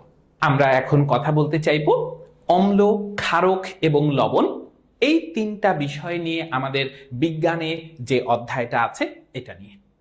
যে দুটো ফল আমরা দেখতে পাচ্ছি, লেবু এবং কলা, এই দুটো ফলের সাথে পরিচিত না এরকম খুব কম মানুষ আছি আমরা। আমরা যখন খাই এটা আমাদের টক টক মনে হয়, আর এটা যখন খাই একটু যদি কাঁচা অবস্থায় থাকে তাহলে কটু স্বাদযুক্ত এরকম ধরনের মনে হয়। তাহলে এই যে ব্যাপারটা, এটা একটু টক স্বাদযুক্ত, এটা একটা কটু স্বাদযুক্ত, এই জিনিসটা আপনি সেন্স করেছেন কি দিয়ে? জিহ্বা দিয়ে। তো এই ধরনের পদার্থকে যেগুলো একটু টক স্বাদযুক্ত সেগুলোকে সাধারণত আমরা অম্ল বলে চিনি। যারা একটু কটু স্বাদযুক্ত তাদেরকে সাধারণত আমরা ক্ষারক বলে চিনি। আর এদেরকে আপনি নির্ধারণ করছিলেন কি দিয়ে? জিহ্বা দিয়ে। তাই এটা দিয়ে আপনি নির্দেশ করছিলেন, তাই এটা একটা নির্দেশক। তো এখন সব ক্ষেত্রে তো আর এরকম আমাদের যে ইন্দ্রিয়গুলো আছে সেগুলোকে ব্যবহার করতে পারি না। তাহলে নির্দেশক নামের কোনো একটা কিছু থাকা উচিত যা দিয়ে আমরা নির্দেশ করতে পারবো কোনটা অম্ল কোনটা ক্ষারক। এখন আমরা সেই নির্দেশক নিয়ে একটু কথা বলার চেষ্টা করব। তাহলে নির্দেশক হচ্ছে যে সকল পদার্থ নিজের রং পরিবর্তনের মাধ্যমে কোনো একটি বস্তু অম্ল নাকি ক্ষারক নাকি কোনোটাই না, এই ব্যাপারটা নির্দেশ করে থাকে, তাদেরকে আমরা নির্দেশক বলে থাকি। তাহলে নির্দেশক কি? যারা নিজেদের রং পরিবর্তন করবে, রং পরিবর্তনের মাধ্যমে আপনাকে বুঝাবে সেটা অম্ল নাকি ক্ষারক নাকি কোনোটিই না, এই ধরনের পদার্থকে আমরা বলে থাকবো নির্দেশক। তো অনেক ধরনের নির্দেশক ব্যবহৃত হয়, তার মধ্যে কিছু নির্দেশক আমরা দেখতে পাচ্ছি। যেরকম আমরা বলছি লিটমাস কাগজ, এটা রঙের মাধ্যমে আপনাকে কিছু নির্ধারণ করে দিবে। আমরা দেখতে পাচ্ছি ফেনলফথ্যালিন, আমরা দেখতে পাচ্ছি মিথাইল অরেঞ্জ, আমরা দেখতে পাচ্ছি মিথাইল রেড। এরা প্রত্যেকে অম্ল এবং ক্ষারক দ্রবণে আলাদা আলাদা বর্ণ প্রদর্শন করে থাকে। সেখান থেকে আমরা অম্ল এবং ক্ষারককে আইডেন্টিফাই করতে পারি। একটু গল্প করে আসি লিটমাস কাগজ নিয়ে। তো আমরা যদি লিটমাস কাগজের হিস্ট্রিটা দেখতে চাই তাহলে একটু দেখেন, খুব সুন্দর একটা কথা।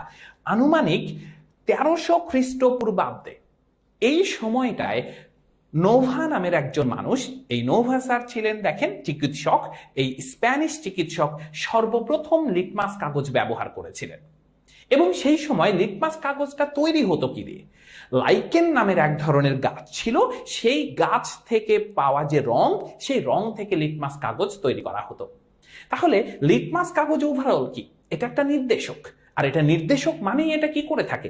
অম্ল এবং ক্ষারকে তার নিজের রং পরিবর্তনের মাধ্যমে অম্ল এবং ক্ষারকের ক্ষারকত্ব বা অম্লত্ব এই ধর্মটা প্রদর্শন করে থাকে। আমরা একটু লিটমাসের ব্যবহারটা দেখি। আমাদের কাছে দুই ধরনের লিটমাস পেপার খুব বেশি পরিচিত, একটা হচ্ছে নীল লিটমাস, একটা হচ্ছে লাল লিটমাস। নীল লিটমাসকে আমি যদি কখনো অ্যাসিডে ডুবাই, নীল লিটমাসকে যদি কখনো কোনো অম্লে দেই তাহলে সেটার রং লাল হয়ে যায়। আর লাল লিটমাসকে যদি কখনো কোনো ক্ষারকে ডুবাই তাহলে সেইটার রং নীল হয়ে যায়। তাই অ্যাসিড নীল লিটমাসকে লাল করে, আর ক্ষারক আমাদের লাল লিটমাসকে নীল করে। এবার যদি আমি লিটমাসের ধর্ম সম্পর্কে বলতে চাই তাহলে কেমন হয় একটু খেয়াল করেন। নীল লিটমাস এটা কার সাথে ঘটনা ঘটায়? অ্যাসিডের সাথে, অম্লের সাথে। তাহলে অম্লের সাথে অম্ল তো কোনো বিক্রিয়া করতে পারে না, তাহলে অম্লের সাথে কি বিক্রিয়া করতে পারে? ক্ষার। তাহলে একটু চিন্তা করে দেখেন, নীল লিটমাস যদি আমরা বলি তাহলে সেটা হচ্ছে ক্ষারীয়। আর লাল লিটমাস দেখেন কার সাথে বিক্রিয়া করে? ক্ষারকের সাথে। তাহলে ক্ষারকের সাথে তো ক্ষারক বিক্রিয়া করে না, ক্ষারকের সাথে নিশ্চয়ই অম্ল বিক্রিয়া করে। তাহলে একটু চিন্তা করে দেখেন লাল লিটমাস তাহলে কেমন? অম্লীয়। তাহলে অ্যাসিড নীল লিটমাসকে লাল করে, ক্ষারক লাল লিটমাসকে নীল করে। নীল লিটমাস ক্ষারীয় আর লাল লিটমাস অম্লীয়। এবার আমরা দেখার চেষ্টা করব অ্যাসিড বা অম্ল কি। এটাকে অনেকভাবে সংজ্ঞায়িত করা হয়, তার মধ্যে একটা ঘটনা আমরা বলার চেষ্টা করছি। যে সকল যৌগ জলীয় দ্রবণে হাইড্রোজেন আয়ন প্রদান করে, যে সকল যৌগ জলীয় দ্রবণে হাইড্রোজেন আয়ন প্রদান করবে তাদেরকে আমরা বলবো অ্যাসিড। যেরকম ভাবে দেখেন হাইড্রোক্লোরিক অ্যাসিড, এখানে জলীয় দ্রবণ দিয়েছি, সাথে সাথে আমি পেয়েছি হাইড্রোজেন আয়ন এবং ক্লোরাইড আয়ন, তাই অবশ্যই আমি বলতে পারি যে এটা একটা অ্যাসিড। এবার এই অ্যাসিডের গঠন যদি আমরা চিন্তা করে থাকি, এটা দুই ধরনের হয়ে থাকে। কিছু অ্যাসিড আছে যেগুলো কার্বন এবং হাইড্রোজেনের সমন্বয়ে গঠিত। যে ধরনের অ্যাসিডগুলো কার্বন এবং হাইড্রোজেনের সমন্বয়ে গঠিত তাদেরকে আমরা বলি জৈব অ্যাসিড। যেরকম আমরা যে ভিনেগার খাই, যে ভিনেগারের কথা বলছি, সেই ভিনেগার বা ইথানোয়িক অ্যাসিড বা অ্যাসিটিক অ্যাসিড। আবার দেখেন আর এক ধরনের অ্যাসিড, সেটা হচ্ছে অক্সালিক অ্যাসিড। এই দুই অ্যাসিডের বৈশিষ্ট্য দেখেন, কার্বন এবং হাইড্রোজেন দুইটাই আছে, তাই কার্বন এবং হাইড্রোজেনের সমন্বয়ে যে অ্যাসিডটা গঠিত হবে সেটাকে আমরা বলবো হচ্ছে অর্গানিক অ্যাসিড বা জৈব অ্যাসিড। আর প্রকৃতিতে খনি থেকে প্রাপ্ত, মিনারেল থেকে প্রাপ্ত যে ধরনের পদার্থগুলো আমরা কথা বলে থাকি, যেরকম সোডিয়াম, পটাশিয়াম, এই ধরনের পদার্থগুলো থেকে যে অ্যাসিডগুলো তৈরি হয় সেগুলোকে আমরা বলে থাকি খনিজ অ্যাসিড বা মিনারেল অ্যাসিড, যেরকম hydrochloric acid, nitric acid, sulphuric acid ইত্যাদি। তাহলে পারে অ্যাসিডের এই দুইটা ক্লাসিফিকেশন সাধারণত থাকে। এখন এগুলো সাধারণত আমরা খাদ্যদ্রব্যে ব্যবহার করে থাকি, যেগুলো আমাদের খাদ্যদ্রব্যে, শাকসবজিতে, ফলমূলে থাকে। আর এই ধরনের অ্যাসিডগুলো সাধারণত শিল্পকর্মে ব্যবহৃত হয়। বিভিন্ন ধরনের ইন্ডাস্ট্রিতে এই অ্যাসিডগুলো বেশি ব্যবহৃত হয়ে থাকে। এবার আমরা একটু কথা বলার চেষ্টা করব অ্যাসিডের ব্যবহার নিয়ে। আমরা প্রথমেই একটু দেখার চেষ্টা করছি আমাদের যে পাকস্থলী, সেই পাকস্থলীতে খাবার হজম করার জন্য এক ধরনের অ্যাসিড তৈরি হয়, সেই অ্যাসিডটা হচ্ছে হাইড্রোক্লোরিক অ্যাসিড। এই অ্যাসিড দিয়ে আমরা খাবারের হজম করে থাকি, তাই পাকস্থলীতে তৈরি এই অ্যাসিডটা আমাদের জন্য অত্যন্ত প্রয়োজন। এরপরে আমরা আর একটা অ্যাসিডের কথা বলছি, যেটা হচ্ছে অ্যাসকর্বিক অ্যাসিড। এই অ্যাসকর্বিক অ্যাসিড আমাদের স্কারভি নামের এক ধরনের যে রোগ রয়েছে এই রোগের নিরাময় করে থাকে, তাহলে এটাও খুবই প্রয়োজনীয় একটা অ্যাসিড। আমরা যে শাকসবজি, ফলমূলগুলো খাই, যেরকম আমরা যদি লেবুর কথা বলি তাহলে লেবুতে থাকে সাইট্রিক অ্যাসিড। আমরা যে তেঁতুলের কথা বলি, তেঁতুলে থাকে টার্টারিক অ্যাসিড। তার মানে এই ধরনের ঘটনাগুলোতে ফলমূল বা শাকসবজিতে আমরা জৈব অ্যাসিড পেয়ে থাকি। এবার যদি আমরা একটু দেখার চেষ্টা করি, স্বর্ণকারগণ যখন গহনা তৈরি করেন তখন নাইট্রিক অ্যাসিড ব্যবহার করেন। রকেটের যে জ্বালানি থাকে সেই জ্বালানির সাথে নাইট্রিক অ্যাসিড মিশানো থাকে। এই ধরনের অ্যাসিডের ব্যবহার আরো আছে। একটু দেখেন, আপনার বাসার যে আইপিএস এর ব্যাটারি আছে অথবা কোনো এক ধরনের ব্যাটারি আছে, সেই ব্যাটারিগুলোতে সালফিউরিক অ্যাসিড ব্যবহৃত হয়। আপনি যদি একটু দেখার চেষ্টা করেন বিভিন্ন ইন্ডাস্ট্রিয়াল সেক্টরে, কাগজ শিল্প, বিস্ফোরক তৈরির শিল্প, সকল শিল্পতে আমরা দেখতে পাবো এই সালফিউরিক অ্যাসিড ব্যবহৃত হয়। আর সালফিউরিক অ্যাসিড সম্পর্কে একটা কথা বলা হয়, যে দেশ শিল্পে যত বেশি উন্নত সেই দেশ সালফিউরিক অ্যাসিড তত বেশি ব্যবহার করে থাকে। তাই সালফিউরিক অ্যাসিডের ব্যবহার দিয়ে একটা দেশ কতটা শিল্পোন্নত সেইটা জাজ করা যেতে পারে। আমরা আরো একটু কথা বলার চেষ্টা করছি। আমরা বাসায় মাঝে মাঝে সাপ তাড়ানোর জন্য একটা অ্যাসিড রাখি, সেই অ্যাসিডটাকে আমরা বলে থাকি কার্বলিক অ্যাসিড।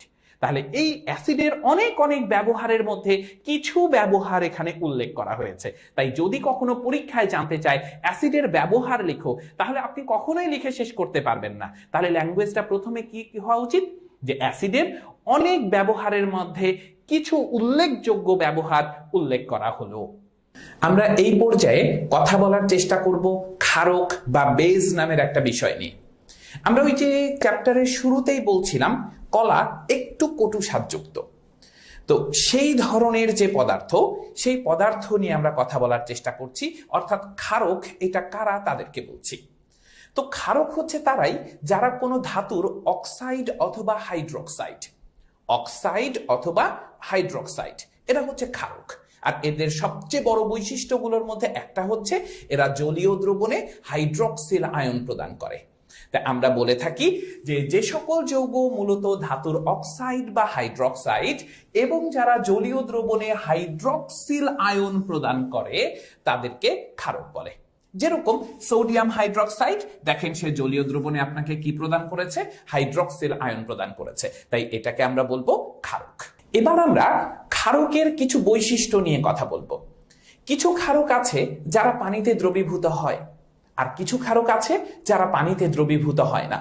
যেমন আমরা তো একটু আগেই বলছিলাম যে ধাতুর অক্সাইড বা হাইড্রোক্সাইড এরা হচ্ছে ক্ষারক। যেমন আমরা বলছি সোডিয়াম হাইড্রোক্সাইডের কথা, আমরা বলছি ক্যালসিয়াম হাইড্রোক্সাইডের কথা, আমরা বলছি অ্যালুমিনিয়াম হাইড্রোক্সাইডের কথা, সবাই ধাতুর হাইড্রোক্সাইড, তাই সবাই ক্ষারক। এদের মধ্যে আমি যদি সোডিয়াম হাইড্রোক্সাইড আর ক্যালসিয়াম হাইড্রোক্সাইডের কথা বলি তাহলে এরা পানিতে দ্রবীভূত হয়, কিন্তু যদি অ্যালুমিনিয়াম হাইড্রোক্সাইডের কথা বলি তাহলে এটা পানিতে দ্রবীভূত হয় না। তাহলে যে ক্ষারকগুলো পানিতে দ্রবীভূত হয় সোডিয়াম হাইড্রোক্সাইড বা ক্যালসিয়াম হাইড্রোক্সাইডের মতো, তাদেরকে বলে ক্ষার বা অ্যালকালি। তাহলে অ্যালুমিনিয়াম হাইড্রোক্সাইড যেহেতু পানিতে দ্রবীভূত হচ্ছে না, তাহলে এটাকে আমি ক্ষারক বললেও ক্ষার বলতে পারবো না। তাই বলতে কি পারছি যে ক্ষারগুলো হচ্ছে এক ধরনের ক্ষারক, ক্ষারগুলো এক ধরনের ক্ষারক যারা পানিতে দ্রবীভূত হয়। এই জন্যই আমরা বলতে পারছি যে সকল ক্ষার অবশ্যই ক্ষারক, সকল ক্ষার অবশ্যই ক্ষারক। ক্ষারক তো ক্ষার না, যেরকম অ্যালুমিনিয়াম হাইড্রোক্সাইডকে আপনি ক্ষারক বলতে পারলেও ক্ষার বলতে পারছেন না। যেভাবে আমরা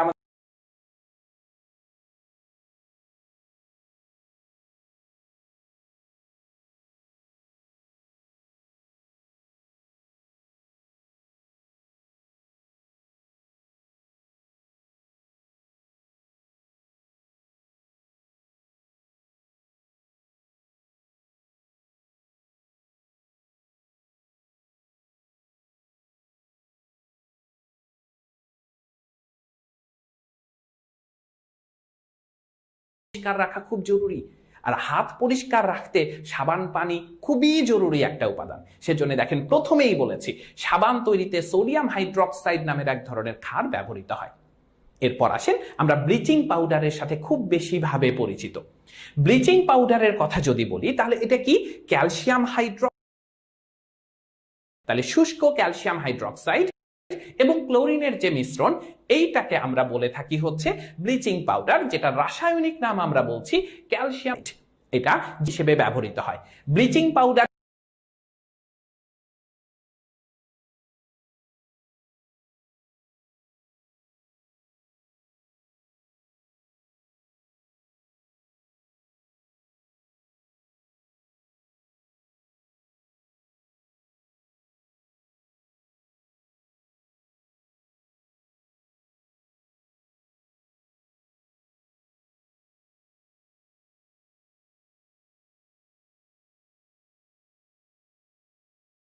পেস্ট তৈরি করা হয়, সেই পেস্টের নামটা দেখেন, সেটাকে বলা হচ্ছে মিল্ক অফ লাইম।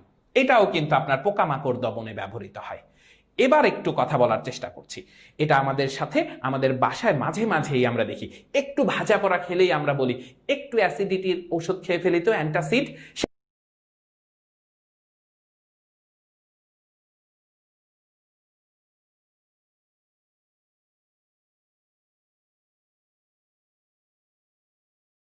রকম ভাবে এটার যে পাতলা দ্রবণ, সেখান থেকে আপনি ম্যাগনেসিয়াম হাইড্রোক্সাইডের সাসপেনশন অথবা অ্যান্টাসিড সিরাপ পেয়ে থাকেন।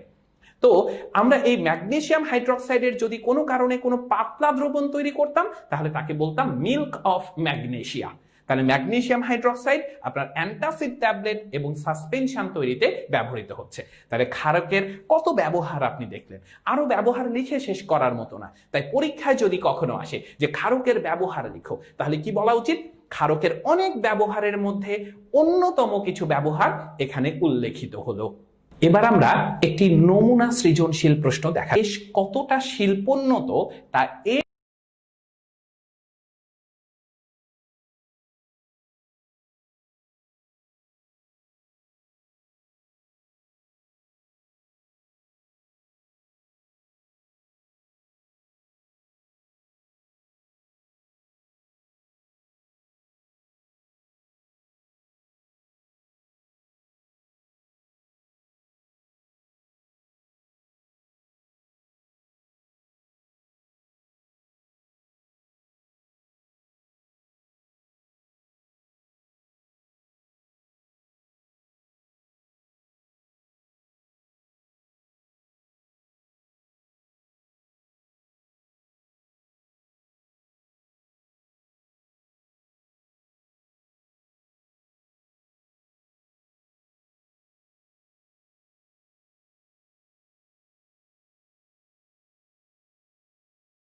আমরা আগেই বলে আসছিলাম শুষ্ক ক্যালসিয়াম হাইড্রক্সাইড আর ক্লোরিনের যে মিশ্রণ এটাকে আমরা বলছি ব্লিচিং পাউডার। তাহলে এদের দুইজনের বিক্রিয়াটা একটু দেখার চেষ্টা করি কি তৈরি হয়। তাহলে এই যে ক্যালসিয়াম হাইড্রক্সাইড এবং ক্লোরিন এরা বিক্রিয়া করে যেটা তৈরি করে সেটা হচ্ছে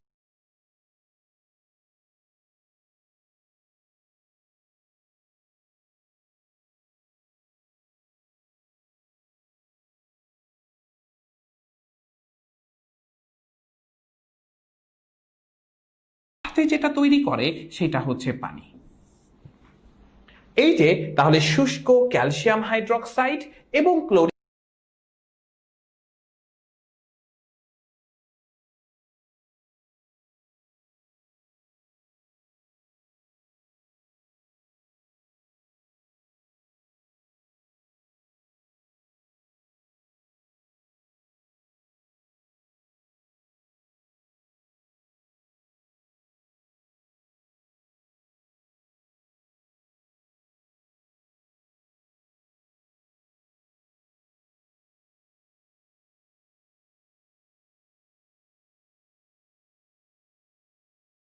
হাইড্রোক্লোরিক অ্যাসিডকে প্রশমিত করবে বা কিভাবে এই সমস্যার সমাধানটা করবে এটা নিয়ে আমরা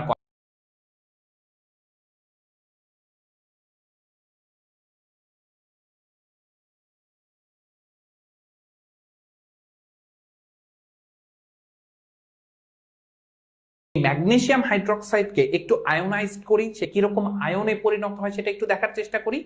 তাহলে আমরা যদি ম্যাগনেসিয়াম হাইড্রক্সাইডকে দেখার চেষ্টা করি তাহলে আমরা দুই ধরনের আয়ন পাবো এখান থেকে। একটা আয়নকে আমরা বলতে পারবো ম্যাগনেসিয়াম আয়ন, যেহেতু ম্যাগনেসিয়ামের ভ্যালেন্সি বা যোজনী 2 তাই সে 2টা ইলেকট্রন ত্যাগ করে 2 আয়ন তৈরি করে। আর অন্যদিকে পাবো আমরা হাইড্রক্সিল আয়ন, তাহলে এইটা আমরা পেলাম হাইড্রক্সিল আয়ন। তাহলে ম্যাগনেসিয়াম হাইড্রক্সাইড কিভাবে ভেঙে থাকবে? ম্যাগনেসিয়াম আয়ন এবং হাইড্রক্সিল আয়ন হিসেবে। ঠিক একই রকম ভাবে আমি যদি এখন হাইড্রোক্লোরিক অ্যাসিডকে দেখার চেষ্টা করি তাহলে হাইড্রোক্লোরিক অ্যাসিড কিভাবে ভাঙবে সেটা দেখার চেষ্টা করছি। তাহলে হাইড্রোক্লোরিক অ্যাসিডের যদি আমরা একটু আয়োনাইজড ফরম্যাটটা দেখি তাহলে আমাদের চোখে কি পড়বে সেটা নিয়ে একটু কথা বলছি। তাহলে এখানে আমরা পাবো হাইড্রোজেন আয়ন আর তার সাথে আমরা যেটা পাবো সেটা হচ্ছে ক্লোরাইড আয়ন। এখন দেখেন এইটা পজিটিভ এটা নেগেটিভ, এইটা পজিটিভ এটা নেগেটিভ। আমরা সবাই জানি পজিটিভ নেগেটিভকে অ্যাট্রাক্ট করবে, আর এইটার কারণে যে ঘটনাটা ঘটবে সেটা একটু ভালো করে দেখার চেষ্টা করেন। এই হাইড্রক্সিল আয়ন এবং হাইড্রোজেন আয়ন মিলে একটা যৌগ তৈরি করার চেষ্টা করবে, আর এইদিকে ম্যাগনেসিয়াম আয়ন আর ক্লোরাইড আয়ন যেটা সেইটা মিলে একটা যৌগ তৈরি করার চেষ্টা করবে। তাহলে ম্যাগনেসিয়াম আর ক্লোরিন এটা মিলে যেটা তৈরি হবে সেটা হচ্ছে ম্যাগনেসিয়াম ক্লোরাইড। আর হাইড্রক্সিল এবং হাইড্রোজেন এরা দুইজন মিলে যেটা তৈরি করবে সেটা হচ্ছে পানি। তাহলে দেখেন আপনার অ্যাসিডিটির সমস্যা হচ্ছিল, তার মানে এই যে HCl এটার পরিমাণটা বাড়ছিল। এবার একটু দেখার চেষ্টা করতে করে দিয়েছে, তাহলে আপনি সুবিধা পেয়েছেন এবং আপনি তখন কমফোর্ট ফিল করেছেন। তাহলে আমরা প্রশ্ন করেছিলাম যে বি পাত্রের দ্রবণ দিয়ে আপনার অ্যাসিডিটির সমস্যার কিভাবে সমাধান আনা যায়। তাহলে বি পাত্রের দ্রবণ ছিল ম্যাগনেসিয়াম হাইড্রোক্সাইড আর আমাদের পাকস্থলীতে আসে হাইড্রোক্লোরিক অ্যাসিড। এই দুটো মিলে প্রশমিত হয়ে তৈরি হয় ম্যাগনেসিয়াম ক্লোরাইড এবং পানি। তাহলে না থাকে ক্ষারের ক্ষারকত্ব, না থাকে অ্যাসিডের অম্লত্ব, দুটো প্রশমিত হয়ে যায় এবং আমরা কমফোর্ট ফিল করি। তাই এভাবেই এটা আমাদের সমস্যার সমাধান করে থাকে। এবার আমাদের ঘ যে প্রশ্নটা সেটা কি বলেছে দেখার চেষ্টা করছি। এ পাত্রের দ্রবণটি আগে একটু দেখে আসি। এ পাত্রের দ্রবণটা একটা দেশ কতটা শিল্পোন্নত সেটা নির্ধারণ করে। নো ডাউট এটা সালফিউরিক অ্যাসিড। তাহলে এ পাত্রের দ্রবণটি যে ধরনের, তাহলে কোন ধরনের, অ্যাসিড বা অম্ল ধরনের, সেইটার সংজ্ঞা দাও। তাহলে অ্যাসিডের সংজ্ঞা আমরা বলে আসছি যে সকল যৌগ জলীয় দ্রবণে কি প্রদান করে, হাইড্রোজেন আয়ন প্রদান করে, তাদেরকে অম্ল বলে। এবং তার কি ব্যবহার লিখো। ওই যে আমরা অ্যাসিডের যে ব্যবহারগুলো বলে এসেছিলাম তার মধ্যে কিছু অন্যতম ব্যবহার উল্লেখ করে আমরা সেটা লিখে দেব। তাহলে এইখানে আমরা অ্যাসিডের সংজ্ঞা দেব এবং তার কিছু উল্লেখযোগ্য ব্যবহার আমরা নোট করে দেব। তাহলে এই প্রশ্নটা সমাধান হয়ে যাবে। তাহলে এই যে প্রশ্নটা, এই প্রশ্নের এই কথাটুকু খুবই জরুরি। এই প্রশ্নের এই কথাটুকু খুবই জরুরি, এটা যেন আমরা একটু ভালো করে বুঝার চেষ্টা করি যে এরা কি ধরনের ল্যাঙ্গুয়েজ আমাদেরকে বুঝাতে চাচ্ছে। তো আমরা এতক্ষণ পর্যন্ত যে ধরনের কথাগুলো বলে আসলাম, যত ধরনের তথ্য দিয়ে আসলাম, এই তথ্যগুলোর ভিত্তিতে আমরা একটু বাসায় চর্চা করার জন্য একটু রিসোর্স দেওয়ার চেষ্টা করছি। তাহলে আমরা একটা বাড়ির কাজ দিচ্ছি, এটা আপনারা সবাই বাসায় বসে ট্রাই করবেন। দেখেন তো এটাতে কি বলা হচ্ছে, অ্যাসিটিক অ্যাসিড। আপনারা জানেন এটা হচ্ছে আমরা যে ভিনেগারটা খাই সেইটা, তার মানে ইথানোয়িক অ্যাসিড বা অ্যাসিটিক অ্যাসিড। এইটা দেখেন সোডিয়াম হাইড্রোক্সাইড। এবার প্রশ্ন করেছি নির্দেশক কি, একটু আমার ক্লাসটা ভালোভাবে দেখলে আপনারা বুঝে যাবেন এটা কি। সকল ক্ষারই ক্ষারক হলেও সকল ক্ষারক ক্ষার নয়। এটা খুবই ইম্পর্টেন্ট প্রশ্ন, আমরা এর আগেও বলেছি, এটা বাসায় অবশ্যই ভালোভাবে চর্চা করবেন। এরপরে বলেছি এ এবং বি এর বিক্রিয়া লেখো। আমরা সৃজনশীলের যে নমুনা প্রশ্ন দেখেছিলাম সেখানেও আমরা একটা অ্যাসিড আর একটা ক্ষারের বিক্রিয়া দেখিয়েছি। এখানে সেজন্য আপনাকে বাসায় প্র্যাকটিস করতে বলছি। এরপরে আমরা বলছি বি যে গোত্রীয়, বুঝতেই পারছেন ক্ষার, সেইটা কি ব্যবহার করতে বলেছি, তার ব্যবহার লিখতে বলেছি। তাহলে ক্ষারকের যে ব্যবহার সেই অন্যতম ব্যবহারগুলো লিখে ফেললেই হবে। তাহলে এই ধরনের প্রশ্নগুলো যদি আমরা অনুশীলন করি তাহলে এই ধরনের প্রশ্নের প্রতি যে ভীতি, সেই ভীতিগুলো কেটে যাবে এবং আমাদের সামনে এগিয়ে যাওয়ার পথটা অনেকটাই সুদৃঢ় হবে। আশা করছি আজকের বিষয়গুলো সবাই বুঝতে পেরেছি। এগুলো নিজের জন্য চর্চা করা খুব প্রয়োজন, তাই আমরা এগুলো খুবই ভালোভাবে চর্চা করব। সবার সুস্থতা কামনা করছি। ধন্যবাদ।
পঞ্চম অধ্যায় রাসায়নিক বন্ধনের দ্বিতীয় ক্লাসে আমি এস এম আব্দুল্লাহ আল ফাতিন।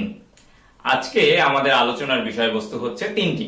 তো চলো শুরুতে একটু জেনে নেওয়া যাক আমরা আজকে কি কি বিষয় নিয়ে আলোচনা করব। আজকে আমাদের আলোচনার প্রথম বিষয়বস্তু হবে আণবিক সংকেত ও গাঠনিক সংকেত। আমরা জানবো যে আণবিক সংকেত ও গাঠনিক সংকেতের মধ্যে পার্থক্য কি এবং আণবিক সংকেত ও গাঠনিক সংকেত কিভাবে লিখতে হয়। এরপর আমরা আলোচনা করব অষ্টক ও দুইয়ের নিয়ম এবং আমরা এখান থেকে জানার চেষ্টা করব এই অষ্টক নিয়ম ও দুইয়ের নিয়মের মধ্যে পার্থক্যটি কি এবং এদের মধ্যে কোনটি বেশি কার্যকর। সর্বশেষ আমরা যে বিষয়টি নিয়ে আলোচনা করব সেটি হবে নিষ্ক্রিয় গ্যাস এবং এর স্থিতিশীলতা। নিষ্ক্রিয় গ্যাসগুলো কেন রাসায়নিকভাবে নিষ্ক্রিয়, কেন স্থিতিশীল অবস্থায় থাকতে চায়, এই বৈশিষ্ট্য নিয়ে, এই ধর্ম নিয়ে আমরা আলোচনা করব। তো চলো শুরু করা যাক। আজকে আমাদের আলোচনার প্রথম বিষয় হচ্ছে আণবিক সংকেত ও গাঠনিক সংকেত। আণবিক সংকেতকে আমরা ইংরেজিতে বলছি মলিকুলার ফর্মুলা। এই মলিকুলার ফর্মুলা নামটা শুনলেই আমরা কিন্তু বুঝতে পারছি যে আণবিক সংকেত বিষয়টি মলিকুল বা অণুর সাথে সম্পর্কিত। আমরা যদি আরো সহজভাবে বলতে চাই তাহলে কোনো অণুকে আমরা রাসায়নিকভাবে যেই সংকেতের মাধ্যমে প্রকাশ করি তাকেই আমরা বলছি আণবিক সংকেত। আণবিক সংকেতের সংজ্ঞাটা যদি আমরা একটু দেখার চেষ্টা করি তাহলে আমরা দেখতে পাই যে একটি মৌল বা যৌগের অণুতে যে ধরনের মৌলের পরমাণু থাকে তাদের প্রতীক এবং যে মৌলের পরমাণু যতটি থাকে সেই সকল সংখ্যা দিয়ে আমরা যে সংকেত প্রকাশ করি তাকেই আমরা বলছি আণবিক সংকেত বা রাসায়নিক সংকেত। এবং এই রাসায়নিক সংকেতের ইংরেজি নামটাও কিন্তু আমরা জেনে রাখবো, যাকে আমরা বলছি কেমিক্যাল ফর্মুলা। আমরা কিন্তু প্রথম ক্লাসে জেনে এসেছি রাসায়নিক সংকেত লেখার নিয়ম।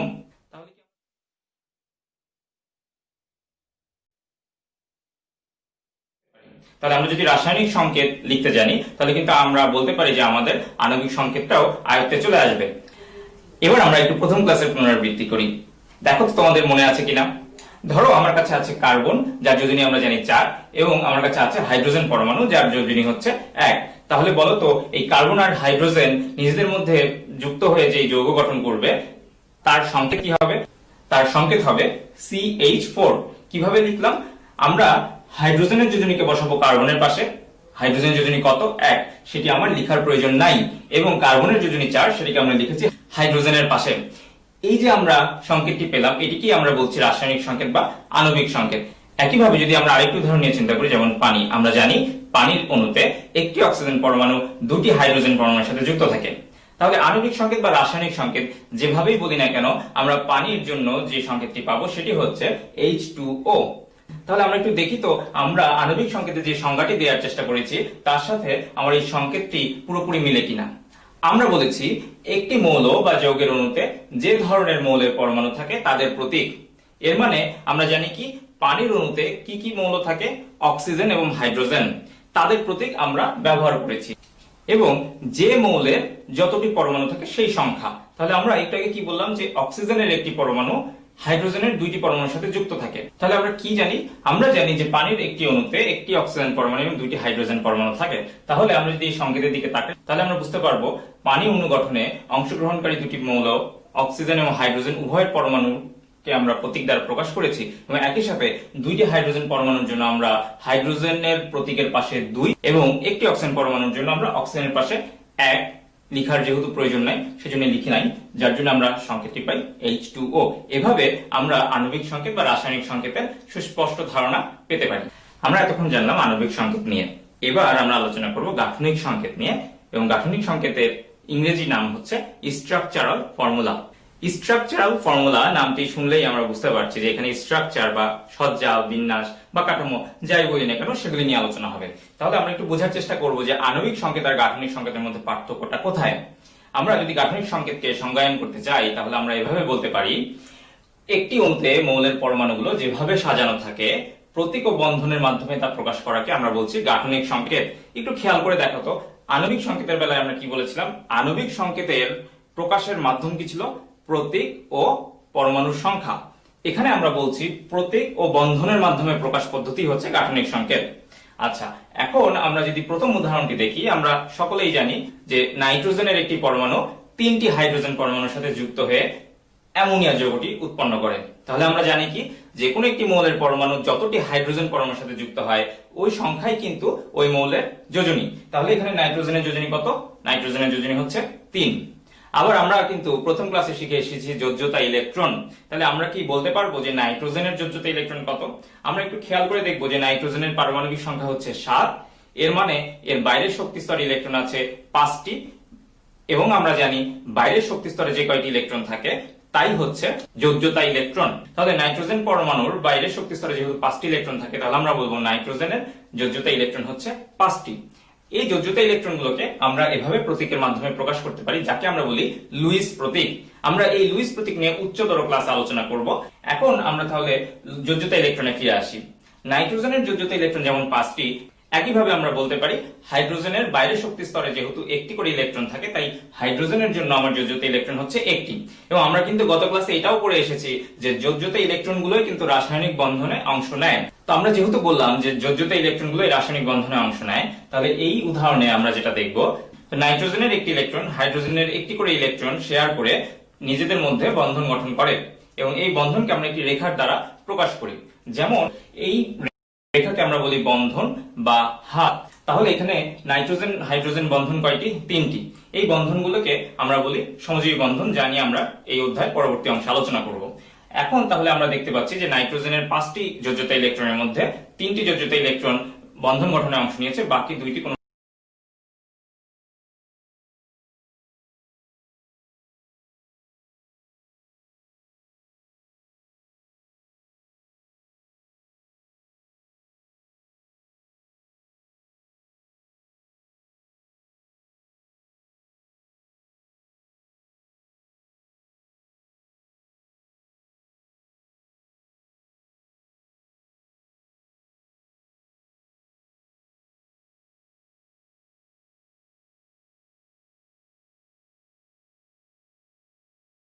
উপায় বা সেই সংকেতকে আমরা বলছি গাঠনিক সংকেত। একইভাবে যদি আমরা আরেকটি উদাহরণ দেখি, PCl3 যাকে আমরা পড়ি ফসফরাস ট্রাইক্লোরাইড, ফসফরাস ক্লোরিন বন্ধন কিন্তু 3টি।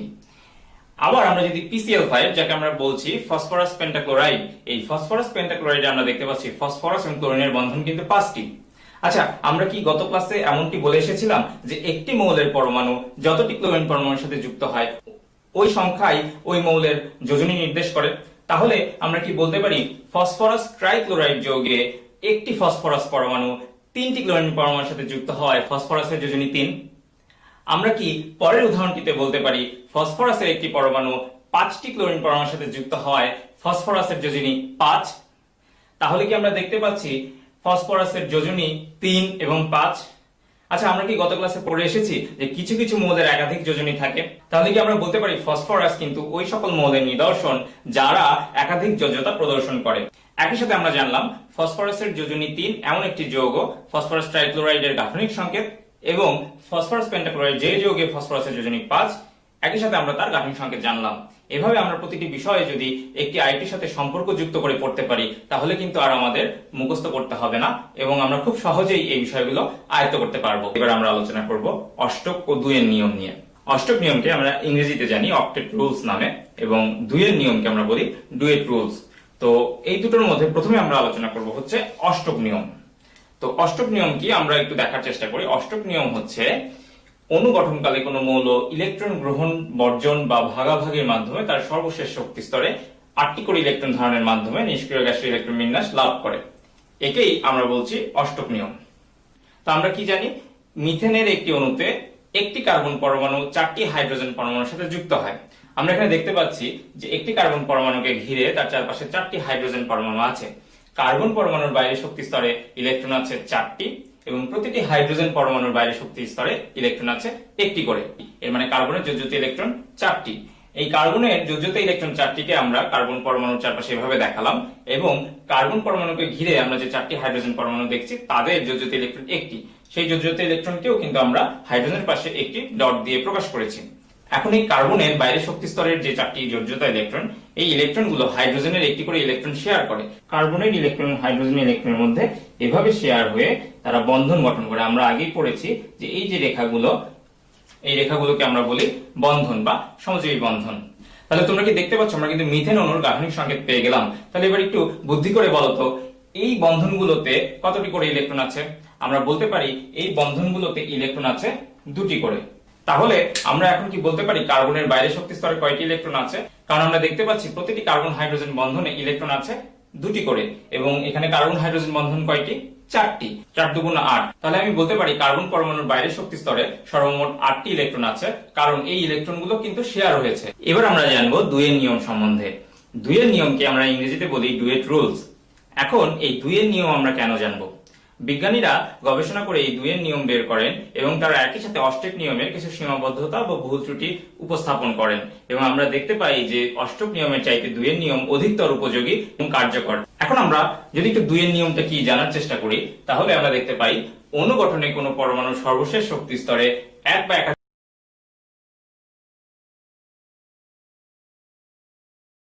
আমরা বেরিলিয়াম এর পারমাণবিক সংখ্যা জানি 4, অর্থাৎ বেরিলিয়ামের ইলেকট্রন সংখ্যাও 4। আমরা দেখতে পাচ্ছি প্রথম শক্তি স্তরে ইলেকট্রন আছে 2টি এবং বেরিলিয়ামের যোজ্যতা স্তর বা বাইরের শক্তি স্তর বা দ্বিতীয় শক্তি স্তরে ইলেকট্রন আছে 2টি। এবার আমরা যদি বেরিলিয়াম পরমাণুর দুই পাশে দুটি ক্লোরিন পরমাণুকে লক্ষ্য করি, তাহলে আমরা সবাই জানি ক্লোরিনের বাইরের শক্তি স্তরে ইলেকট্রন আছে 7টি করে। তোমরা হয়তো ইতিমধ্যেই বুঝতে পেরেছো আমরা কোন যৌগ নিয়ে কথা বলতে যাচ্ছি। আমরা বলবো বেরিলিয়াম ক্লোরাইড নিয়ে, যার সংকেত হচ্ছে BeCl2। আমরা দেখবো বেরিলিয়ামের বাইরের শক্তি স্তরের ইলেকট্রন ক্লোরিন পরমাণুর বাইরের শক্তি স্তরের ইলেকট্রনের সাথে শেয়ার করে একটি বন্ধন গঠন করে। একইভাবে বেরিলিয়াম পরমাণুর বাইরের শক্তি স্তরের আরেকটি ইলেকট্রন আরেকটি ক্লোরিন পরমাণুর বাইরের শক্তি স্তরের একটি ইলেকট্রনের সাথে শেয়ারের মাধ্যমে বন্ধন গঠন করে। এর মানে আমরা এখানে বলতে পারি দুটি ক্লোরিন পরমাণুর বাইরের শক্তি স্তরে যে 7টি করে ইলেকট্রন আছে, এগুলোকে যদি আমরা ডট দ্বারা এবং বেরিলিয়াম পরমাণুর বাইরের শক্তি স্তরে যে দুটি ইলেকট্রন সেগুলোকে আমরা ক্রস দ্বারা যদি প্রকাশ করি, আমরা তাহলে বলতে পারি ক্লোরিন পরমাণুর বাইরের শক্তি স্তরে একটি ইলেকট্রন বেরিলিয়াম পরমাণুর বাইরের শক্তি স্তরের একটি ইলেকট্রনের সাথে ইলেকট্রন শেয়ারের মাধ্যমে একটি বন্ধন গঠন করলো। একইভাবে বেরিলিয়াম পরমাণুর আরেকটি ইলেকট্রন আরেকটি ক্লোরিন পরমাণুর ইলেকট্রনের সাথে সংযোজী বন্ধন গঠন করলো। এই রেখাগুলোকে আমরা বলছি বন্ধন, এবং আমরা বলতে পারি তাহলে একটি বন্ধনে ইলেকট্রন আছে কয়টি করে? 2টি করে। তাহলে যেহেতু তাদের মধ্যে ইলেকট্রন শেয়ার হয়েছে, তাহলে আমি বলতে পারি বেরিলিয়াম এর বাইরের শক্তি স্তরে এখন ইলেকট্রন কয়টি হবে? 4টি। এবং ক্লোরিন পরমাণুর বাইরের শক্তি স্তর এখন কয়টি হবে? 8টি। একইভাবে আরেকটি ক্লোরিন পরমাণুর বাইরের শক্তি স্তরেও কিন্তু এখন ইলেকট্রন 8টি। এর মানে এখানে কি আমার অষ্টক নিয়ম খাটছে? এখানে কিন্তু আমার অষ্টক নিয়ম খাটছে না। তোমরা খুব সহজেই কিন্তু বুঝতে পারছো যে ক্লোরিন পরমাণুর বেলায় আমাদের বাইরের শক্তি স্তরে 8টি করে ইলেকট্রন থাকছে, কিন্তু বেরিলিয়াম পরমাণুর বাইরের শক্তি স্তরে কিন্তু আমার 8টি ইলেকট্রন নেই। কয়টি ইলেকট্রন আছে? 4টি, যাকে আমরা বলতে পারি 2 জোড়া। এই যে 2 জোড়া, এবং ক্লোরিন পরমাণুর বেলায়ও কিন্তু 4 জোড়া বা 8টি বা 2টি করে ইলেকট্রন আছে। এখান থেকেই আমরা বলতে পারি পরমাণুর বাইরের শক্তি স্তরে এই যে 2টো করে ইলেকট্রন থাকা, এই ব্যাপারটাকে আমরা বলছি 2 এর নিয়ম। তাহলে আমরা একটি বিষয় থেকে কিন্তু অনেকগুলো বিষয়ের সম্পর্ক দেখতে পাচ্ছি। এভাবে আমরা একটি বিষয়ের সাথে যদি অন্য আরেকটি বিষয় মিলিয়ে পড়ি, তাহলে কিন্তু আমাদের আর মুখস্থ করতে হচ্ছে না। এভাবে কিন্তু আমরা খুব মজার সাথে রসায়নের এই বিষয়গুলো আয়ত্ত করতে পারবো। এবার আমরা আরো দুটি সহজ উদাহরণ দেখব, যেখান থেকে আমরা গাঠনিক সংকেতের প্রয়োগ এবং একই সাথে গাঠনিক সংকেত থেকে আমরা বলতে পারবো অষ্টক নিয়ম প্রযোজ্য হয় কিনা বা 2 এর নিয়ম আসলে এখানে কার্যকরী কিনা। আমরা যদি একটু দেখি, আমরা নিয়েছি যে বোরন ফ্লোরাইড, আমরা দেখতে পাচ্ছি একটি বোরন পরমাণু 3টি ফ্লোরিন পরমাণুর সাথে যুক্ত হয়েছে। সুতরাং আমরা যদি তাদের গাঠনিক সংকেতটা দেখার চেষ্টা করি, তোমাদেরকে নিশ্চয়ই এখন আর বিশদ ব্যাখ্যা দিতে হবে না যে এই রেখাগুলোতে বা এই বন্ধনগুলোতে আমার কয়টি করে ইলেকট্রন আছে? 2টি করে। এর মানে বোরন পরমাণুর বাইরের শক্তি স্তরে তাহলে ইলেকট্রন কয়টি? আগের উদাহরণের মতো আমরা বলতে পারি যে বোরন পরমাণুর বাইরের শক্তি স্তরে ইলেকট্রন কিন্তু 6টি। একইভাবে আমরা যদি ফসফরাস পেন্টাক্লোরাইড এর কথা চিন্তা করি, তাহলে দেখব যে ফসফরাসের বাইরের শক্তি স্তরে ইলেকট্রন হবে 10টি। এর মানে এখানেও কিন্তু অষ্টকের নিয়ম প্রযোজ্য হচ্ছে না, বরং এখানে 3 জোড়া এবং ফসফরাস পেন্টাক্লোরাইড এর বেলায় 5 জোড়া ইলেকট্রন থাকছে। কোথায়? পরমাণুর বাইরের শক্তি স্তরে। সুতরাং আমরা বলতে পারি যে অণু গঠনে কোন পরমাণুর সর্বশেষ শক্তি স্তরে এক বা একাধিক জোড়া ইলেকট্রন বিদ্যমান থাকে, এবং এটাকেই আমরা বলছি 2 এর নিয়ম। আমরা এবার খুব মজার একটি বিষয় নিয়ে পড়াশোনা করব, সেটি হচ্ছে নিষ্ক্রিয় গ্যাস এবং তাদের স্থিতিশীলতা। নিষ্ক্রিয় গ্যাসকে আমরা অনেকগুলো নামে জানি। নিষ্ক্রিয় গ্যাসকে আমরা ইংরেজিতে বলি ইনার্ট গ্যাস, আবার একে বলা হয় নোবেল গ্যাস বা অভিজাত গ্যাস। তো আমরা এই যে ইনার্ট গ্যাস বা নিষ্ক্রিয় গ্যাস এবং তাদের স্থিতিশীলতা নিয়ে কথা বলতে চাই। আমরা শুরুতে একটু জেনে নিতে চাই যে আমার নিষ্ক্রিয় গ্যাস কোনগুলি। আমরা সবাই জানি যে পর্যায় সারণীতে গ্রুপ 18 এর যে মৌলগুলো আছে, হিলিয়াম, নিয়ন, আর্গন, ক্রিপ্টন, জেনন, রেডন, এই মৌলগুলি হচ্ছে আমার নিষ্ক্রিয় গ্যাস। তো আমরা যদি ইলেকট্রন বিন্যাসগুলো এক নজরে দেখি, আমরা যদি হিলিয়ামের ইলেকট্রন বিন্যাস দেখতে চাই, তাহলে আমরা দেখব হিলিয়ামের বাইরের শক্তি স্তরে 2টি ইলেকট্রন দ্বারা পূর্ণ। মানে হিলিয়ামের বাইরের শক্তি স্তর কোনটি? তার শক্তি স্তর 1টি। প্রথম শক্তি স্তরের সর্বোচ্চ ইলেকট্রন ধারণ ক্ষমতা কিন্তু 2টি। সুতরাং আমরা এক্ষেত্রে দেখতে পাচ্ছি হিলিয়ামের বাইরের শক্তি স্তর 2টি ইলেকট্রন দ্বারা পূর্ণ। এই অবস্থাকে আমরা বলি দ্বিত্ব। এবং আমরা যদি বাকি যে কোনো একটি নিষ্ক্রিয় গ্যাস নেই, যদি আমরা নিয়ন নিয়ে আলোচনা করি, নিয়নের বাইরের শক্তি স্তরে বা দ্বিতীয় শক্তি স্তরেও কিন্তু সর্বমোট 8টি ইলেকট্রন আছে।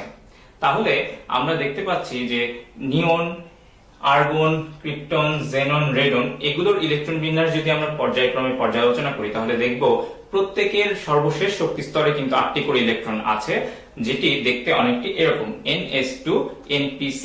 এখানে n দিয়ে আমরা বোঝাচ্ছি শক্তি স্তর বা প্রধান শক্তি স্তর যেটাকে আমরা বলি। আমরা পড়ে এসেছি k কক্ষপথ, l কক্ষপথ, এগুলোকে আমরা বলি n বা প্রধান শক্তি স্তর বা প্রধান কক্ষপথ। এবং এখানে s বা p বলতে আমরা বোঝাচ্ছি উপশক্তি স্তর। এর মানে আমার n প্রধান শক্তি স্তরের উপশক্তি স্তরে 2টি ইলেকট্রন থাকবে এবং একইভাবে n প্রধান শক্তি স্তরের p উপশক্তি স্তরে 6টি ইলেকট্রন থাকবে। উপশক্তি স্তরে যে কয়টি ইলেকট্রন থাকবে তার সর্বমোট সংখ্যা যদি 8 হয়, মানে আমার বাইরের শক্তি স্তরে সর্বমোট ইলেকট্রন সংখ্যা যদি হয় 8টি, তাহলে আমরা এই অবস্থাকে বলবো অষ্টক অবস্থা, মানে ওই নিষ্ক্রিয় গ্যাসগুলো অষ্টকপূর্ণ হয়েছে। তাহলে হিলিয়ামের বাইরের শক্তি স্তরে 2টি ইলেকট্রন দ্বারা পূর্ণ, এটিকে আমরা বলছি দ্বিত্ব, এবং অন্যান্য নিষ্ক্রিয় গ্যাসের বাইরের শক্তি স্তরে যে 8টি করে ইলেকট্রন দ্বারা পূর্ণ আছে এটিকে আমরা বলছি অষ্টক। তো এভাবে সর্বশেষ শক্তি স্তরে দ্বিত্ব বা অষ্টক পূর্ণ থাকার কারণে আমরা বলি ফসফরাস পেন্টাক্লোরাইড। এই দুটি যৌগের জন্য তোমরা বের করার চেষ্টা করবে যে কোন যৌগটিতে অষ্টক নিয়ম বা 2 এর নিয়ম প্রযোজ্য হয় এবং কেন।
Hello, dear students.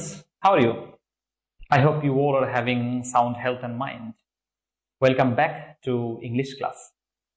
Before I begin my presentation, before I talk about today's topic, I would like you all to have a look at these sentences. Have a look. There will be 4 sentences. The first one of my friend came to me yesterday. Second one, 3 children are playing in the field. Third one, some deers are running through the tree. And last one, I have a lot of paintbrush. Do you see anything wrong in these sentences? Do you think they are correct? They are correctly written? Please have a look quite clearly. Well, I will go one by one and I will pinpoint if there is any mistake or not. Join with me. The first one of my friend came to me yesterday. Looks okay, but it is incorrect. It is not at all correct, because the correct one should be one of my friends. Why?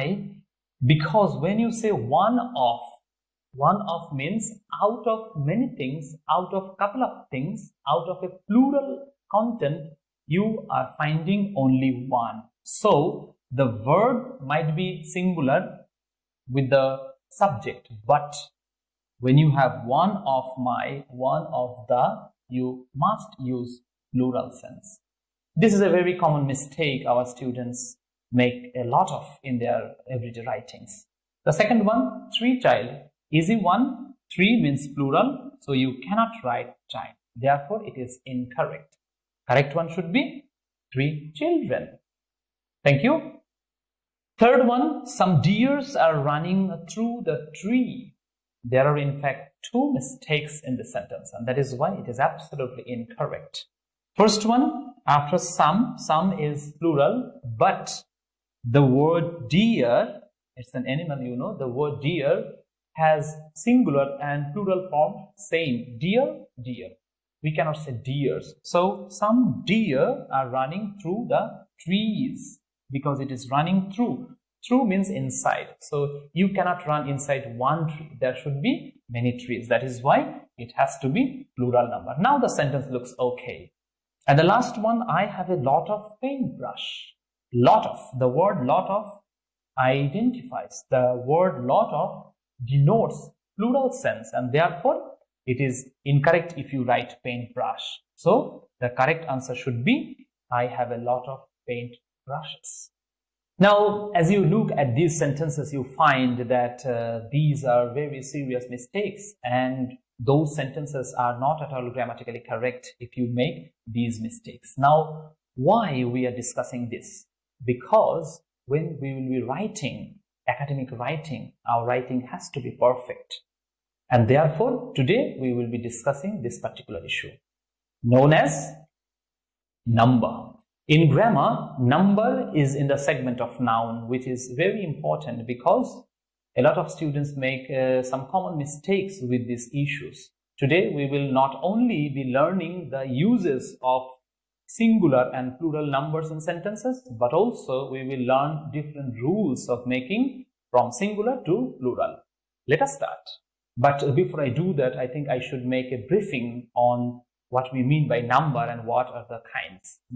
Firstly, in grammar, the number refers to the count of a noun or pronoun. Count means calculation. If you look at the examples, boy, boys, wife, wives, my, our, ox, oxen, he, they, etc.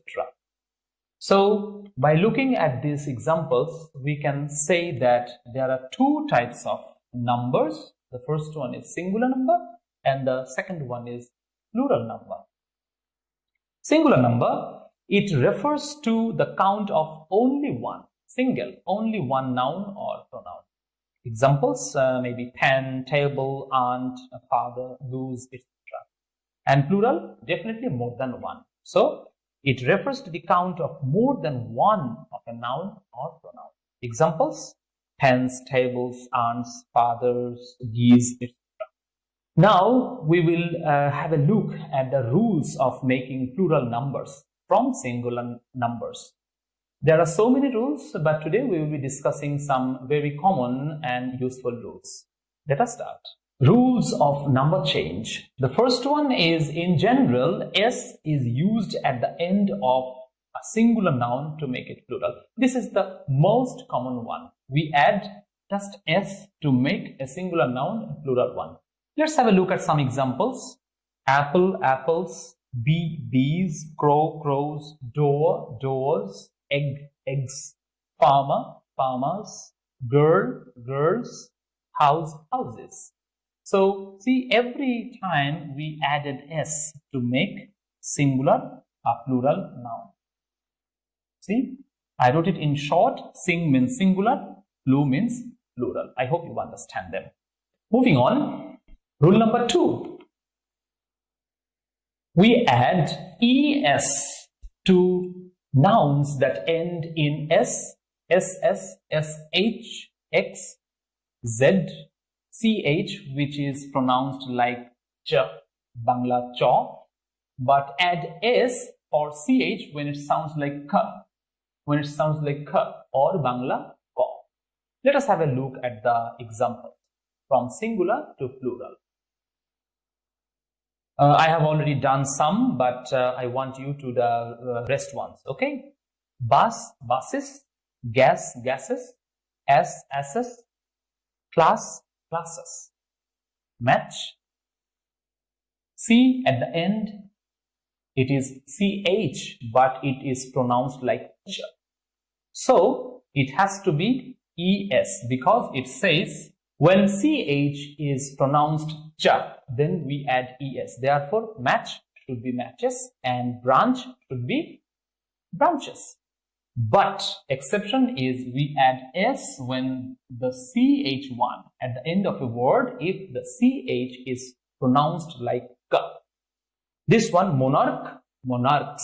What will be the last one? Stomach. You see, the ch is pronounced like k or Bangla ko. So therefore, we cannot add es. Although it has ch at the end, we have to add s because it is an exceptional rule. So stomach should be stomachs. Third rule, nouns ending with y having a consonant before takes ies. So if we have y, we delete the y and we take ies. Let us have a look at some of the examples. Belly, bellies, you see, we have deleted y and we added ies. So belly, bellies, baby, babies, copy, copies, story, stories, duty, of course, duties. We have to delete this y and add ies. So definitely duties. Have a look at the spelling. Daily, of course, dailies. Fly, flies is already given. Hobby, hobbies. We have to delete the y and add ies. So this is how we make plural when we have y at the end and there is a consonant before the y. Now these rules you have to keep in your mind. You have to memorize the rules. There is no other way to remember them. You have to memorize the rules. Moving on to the next rule. Rule number 4. Almost same if we have noun ending y but having a vowel before. It will take only s. No deletion of y, but we will add s and that will do. Let us have a look at some examples. See, this table will show you the examples. Boy, boys. See, y at the end, but before the y we have a vowel, therefore we added only s. Boy, boys. Day, days. Key, keys. Toy, toys. So way, yes, you're right, ways. Just we will add s and that way it will be the plural one. Essay, essays. Journey, journeys. Monkey, monkeys. So I am repeating one more time. If we have y at the end, but before it, if we have a vowel, we add only s and that will do the work of pluralization. I hope you will remember this rule. Now moving on to the next rule. Rule number 5. Nouns ending with f or fe takes ves. Examples. Leaf, leaves. We deleted f and we added ves. This is how we do.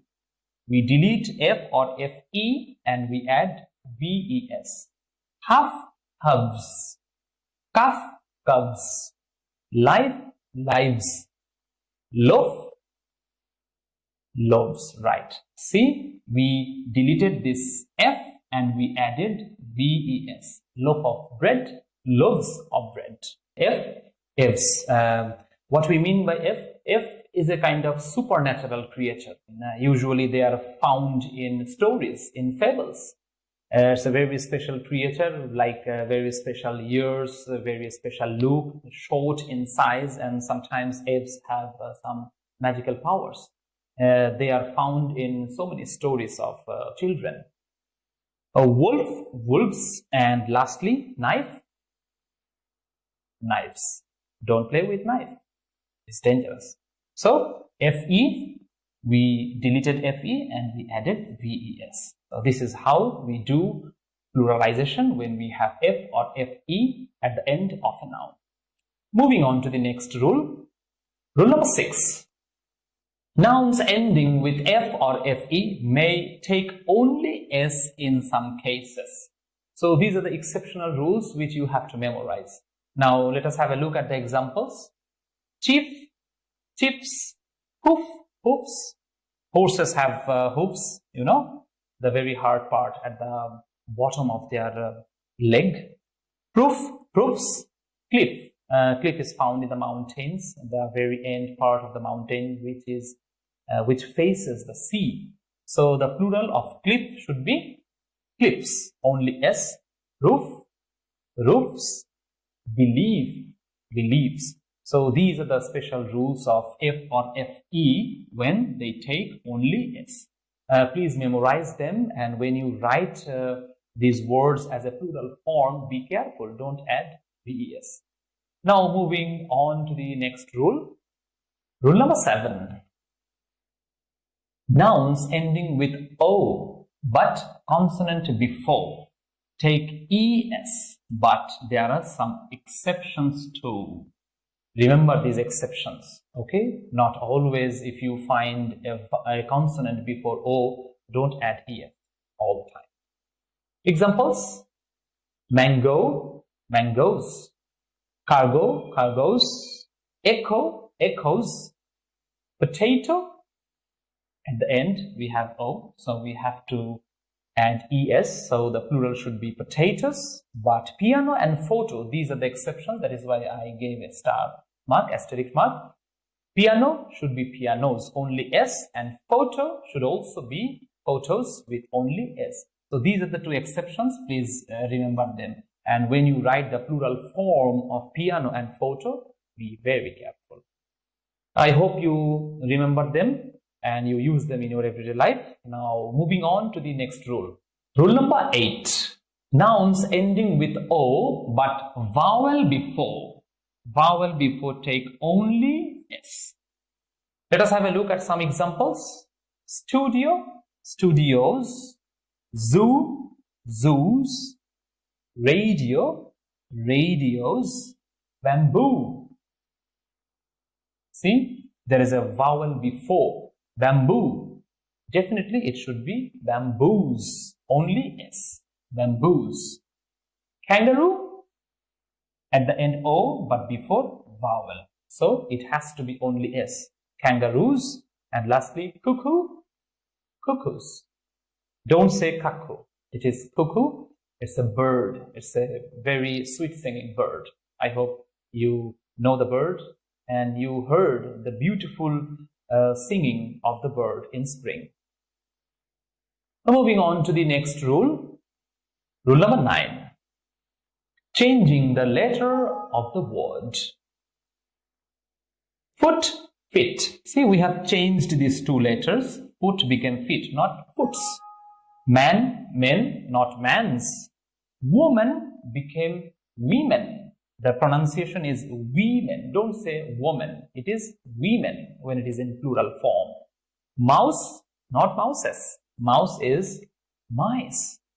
Tooth, not tooths. It is teeth. And lastly, goose should be geese. I'm sure you will remember these rules and you will not make mistakes with plural nouns. So moving on to the next slide. Rule number 10. Add en or no change. Let us have a look at some examples. Ox should be oxen. See, we added en. Child, not childs. Many students write childs, which is wrong. You have to use children. Deer, no change. Deer is deer. Sheep, also same, no change. Sheep, sheep. Poetry, also poetry. In fact, the word poetry is a plural idea. When you say poetry of Nazrul, it means you are talking about all kinds of poems that he wrote. Furniture, it is again a plural concept. We do not use it in singular form. So I should say a lot of furniture in the house. We do not add S. See, furniture becomes furniture. No change. So these are the rules that I have gathered for all of you. I believe you will remember the rules and you will use them in your academic life and also everyday life. Now exercise. In the light of today's discussion, I want you to participate in this exercise. There will be 10 sentences where you have to apply the correct form of nouns. That is either singular or plural. You have to find out which one you should use by looking at the sentence, by looking at the verb, or by looking at the subject. Use of correct number. There will be 10 sentences for you. You have to use the correct number, that is singular or plural, inside the gap. The first one, some of the dash are sour. whether you have to use orange, that is the singular form, or oranges. Now, some, the word some denotes plural concept.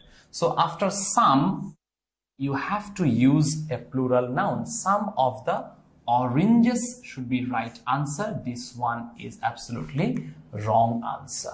You can see the answers on the right side of the screen.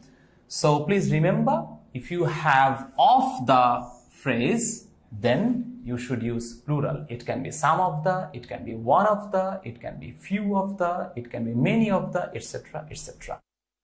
Second one, he saw five. Five is a plural concept. It indicates that the next noun should be plural. So 5 dash in the forest. Now, deer or deers. Now we have learned in the rules section that there are few nouns which do not change even in the plural form. So deer and sheep, these are the two very common nouns, very common animal nouns where we do not actually have a plural form adding s. This particular word is the singular and plural both. So here he saw 5 deer in the forest. Therefore, deers is absolutely wrong answer. Third one, one of the. I already told you, if you have some of the, one of the, many of the, few of the, several of the, then it has to follow a plural noun. It is actually the part of the whole subject. So one of the plural. Ox is absolutely singular, so it is going to be wrong. Oxes, no, the plural of ox is not oxes. We already learned, so this is also wrong. But the plural of ox is oxen, so this is going to be the right answer. Number 3, few. Few is again plural. Few, some, many, etc. They are plural. So few dash are grazing in the field. But we already know that sheep is wrong. Sheep is correct. Even it is singular or plural, both. Please remember, don't forget sheep and deer, these two. Very common. You must not make mistakes here. A pack of. It is a collective word. Pack. Pack means collection. So a pack of dash attacked him. So it has to be a plural form. Wolf is singular. It is wrong. Wolves, we have F, and before F there is consonant. That is why we must delete F and add VES. Therefore, this is also wrong, but this one is correct. So a pack of wolves attacked him is going to be the right answer. Number 6, every dash has a silver lining. Now be very careful. This word every is actually meaning each one. Every means each one, singular. Therefore, here has to be a singular noun. Clouds is plural. It is going to be the wrong answer. So cloud should be the correct answer. Every cloud has a silver lining. Number 7, the boy has lost an. See, this is singular, an. It means one piece. So, the boy has lost an upper teeth is wrong. This is plural. Here also we tried to write plural, but again the plural of tooth is in fact teeth. So, this is again wrong with spelling mistake. But tooth is the right answer because it is singular. So, our correct answer is the boy has lost an upper tooth. Number 8, the sun gives us dash, light or lights. Now, there is no plural of light. It is uncountable. Therefore, lights is wrong answer. Light should be the correct answer. The sun gives us light. Number 9, I saw a lot of. A lot of, definitely, it is again a plural concept. A lot of means a collection. So, there has to be a plural number.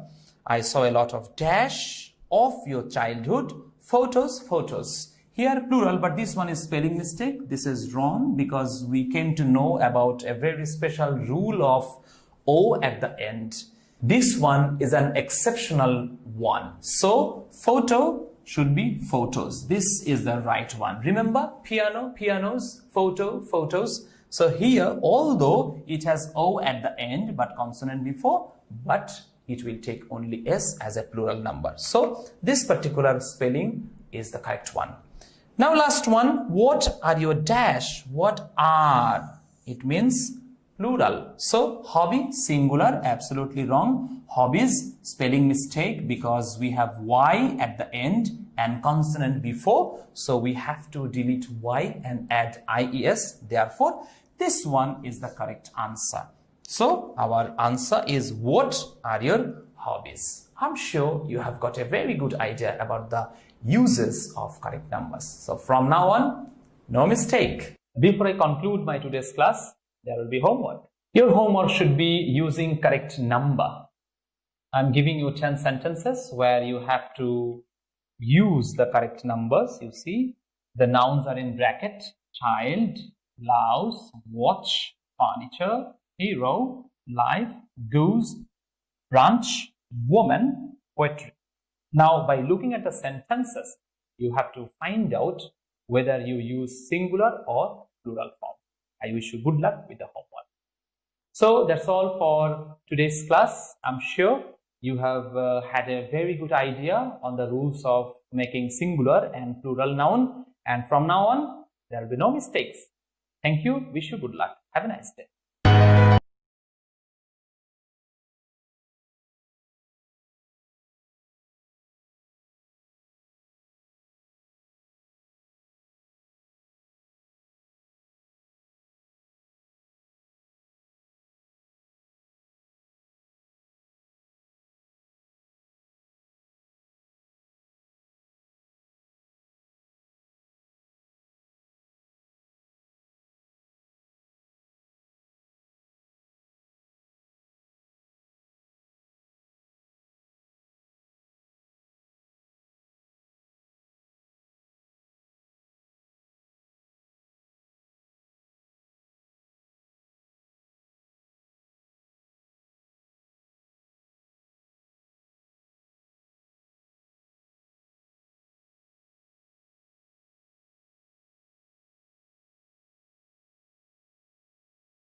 শিক্ষার্থী, ব্যবসায় উদ্যোগ বিষয়ের আজকের আত্মকর্মসংস্থান বিষয়ক অধ্যায় আমি তোমাদের সাথে আছি। আমি তাওহিদ।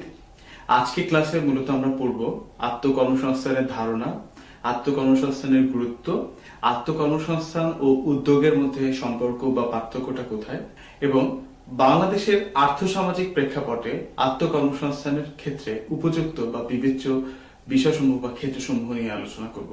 তো শুরুতেই চলে আসি আত্মকর্মসংস্থানের ধারণা। সুপ্রিয় শিক্ষার্থী, আত্মকর্মসংস্থান যাকে ইংরেজিতে আমরা বলি সেলফ এমপ্লয়মেন্ট, অর্থাৎ নিজের কর্ম নিজেই সংস্থান করাই হচ্ছে আত্মকর্মসংস্থান।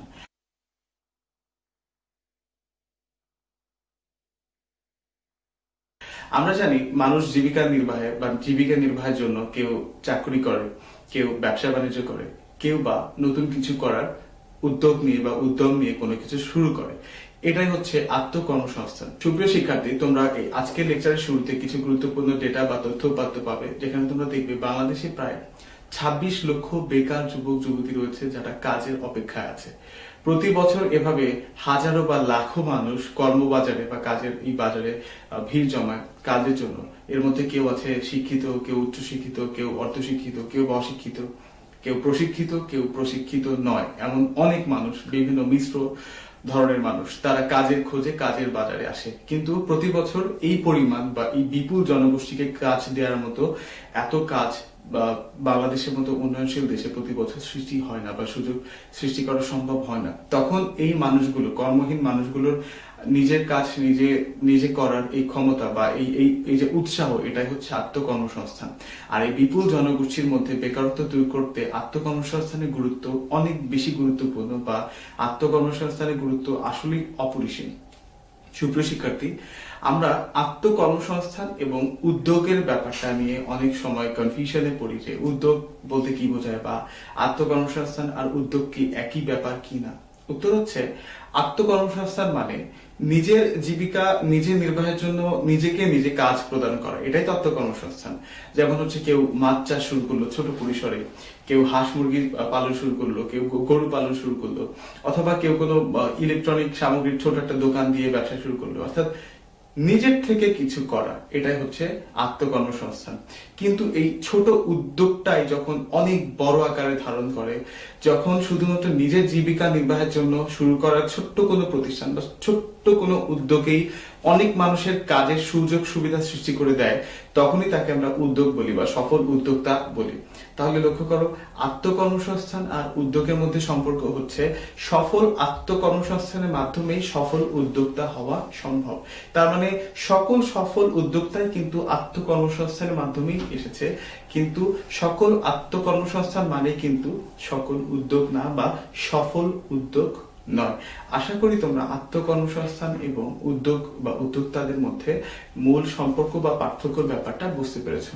সুপ্রিয় শিক্ষার্থী, আত্মকর্মসংস্থানের এই চ্যাপ্টারটাতে তোমরা দেখবে অনেক সফল কিছু মানুষের কথা বলা আছে। যেমন বলা আছে এসএসসি পাশ করা হাফিজুর রহমানের কথা। এই ভদ্রলোক অল্প শিক্ষিত বা স্বল্প শিক্ষিত একজন মানুষ, যে একটা ছোট চাকরি করত। ওই চাকরির পয়সার মাধ্যমে বা ওই চাকরির আয়ের মাধ্যমে তার পুরো সংসারকে স্বাচ্ছন্দ্যভাবে চালানো তার জন্য কঠিন হয়ে পড়ে। এ কারণে সে আরেকটু ভালো চাকরি বা একটু ভালো বেতনের চাকরি খুঁজতেছিল, আরেকটু ভালো বেতনের চাকরি খুঁজছিল। এই ভালো বেতনের চাকরি খোঁজার পরেও বা অনেক চেষ্টার পরেও সে যখন একটা ভালো চাকরি পেল না, তখন সে উপজেলা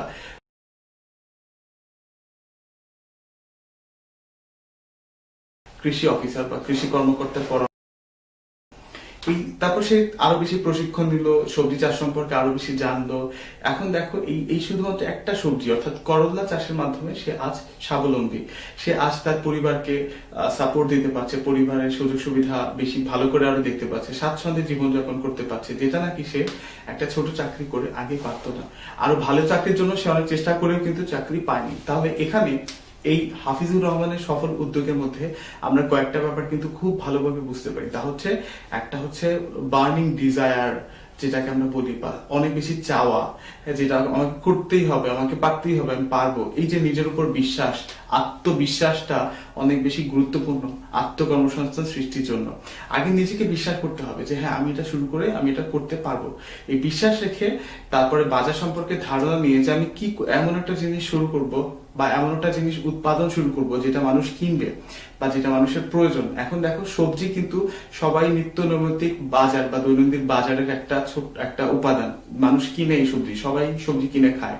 তাহলে হাফিজুর রহমান এই যে সবজি চাষ শুরু করলো এবং সে সফল হলো, এর পেছনে যদি আমরা কিছু উপাদান লক্ষ্য করি যে কেন সে সফল হতে পারলো, প্রথমে হবে তার আত্মবিশ্বাস, তার সাহস, তারপরে হবে তার বাজার বিশ্লেষণ। সে চিন্তা করেছে যে আমি কি উৎপাদনে গেলে বা মানুষের জন্য কোন সেবা বা কোন পণ্যটা প্রস্তুত করলে এটা মানুষ আমার কাছ থেকে কিনবে এবং আমিও আর্থিকভাবে সফল হব। তারপর সে কি করলো, এরকম একটা সুন্দর সবজি চাষ করবে, এই সিদ্ধান্তটা নিল।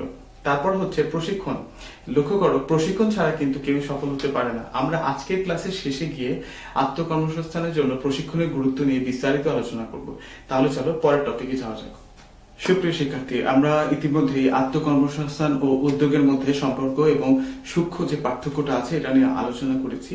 তো এখান থেকে তোমাদের ছোট্ট একটু বাড়ির কাজ দেওয়া যায় এই ছোট আলোচনা থেকে। তা হচ্ছে তোমাদের আশেপাশে, তোমাদের স্কুলে, তোমাদের বাসায় এরকম আত্মকর্মসংস্থানমূলক ছোট ছোট কোনো উদ্যোগ বা ছোট ছোট কোনো এই কর্ম পরিকল্পনা দেখলে তোমরা একটা তালিকা করবে যে এই মানুষগুলো নাম এবং তাদের আত্মকর্মসংস্থানের বিষয় নিয়ে ছোট্ট তালিকা করবে। তাতে তোমরা ব্যাপারটা আরো ভালো বুঝবে। যেটা আমরা শুরুতে বলছিলাম, ধরো কেউ মাছ চাষ শুরু করেছে, কেউ গাভী অর্থাৎ গরু পালা শুরু করেছে, কেউ হাঁস মুরগি চাষ শুরু করেছে, হাঁস মুরগি পালন শুরু করেছে। তোমরা এগুলো নোট ডাউন করতে পারো যে এরকম 10টা আত্মকর্মসংস্থানের ক্ষেত্রে আমরা দেখেছি এই মানুষগুলো এইভাবে শুরু করেছে। এবং তোমরা আরো গভীরে যেতে পারো, তাকে নিয়ে আরো বিশ্লেষণ করতে পারো যে তার মধ্যে কি কি গুণাবলী আছে, তার মধ্যে সৎ সাহস আছে, তার মধ্যে আত্মবিশ্বাস আছে, তার মধ্যে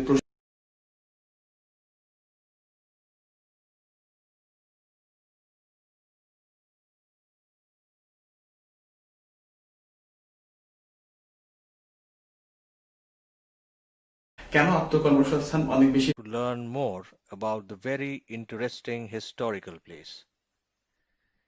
And let us gather as much information about this World Heritage Site as we can while watching the video or reading through the text.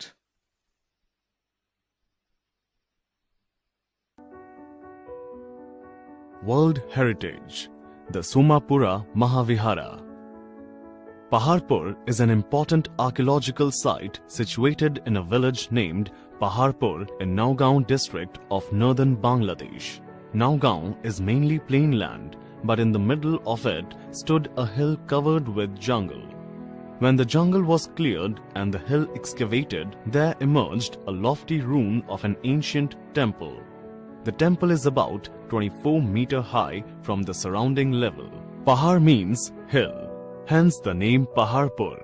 The Pahar site has been excavated and re-excavated a number of times by archaeologists. Sir Alexander Cunningham, Archaeological Surveyor of India, visited the place in 1879. He intended to carry out an extensive excavation but was prevented by the landowner. Nevertheless, he was satisfied with whatever excavation he was permitted to carry out. The site was declared to be protected by the Archaeological Survey of India in 1919 under the Ancient Monuments Preservation Act of 1904. The schematic and regular excavation started jointly by the Archaeological Survey of India and Varendra Research Society of Rajshahi and Calcutta University in 1923.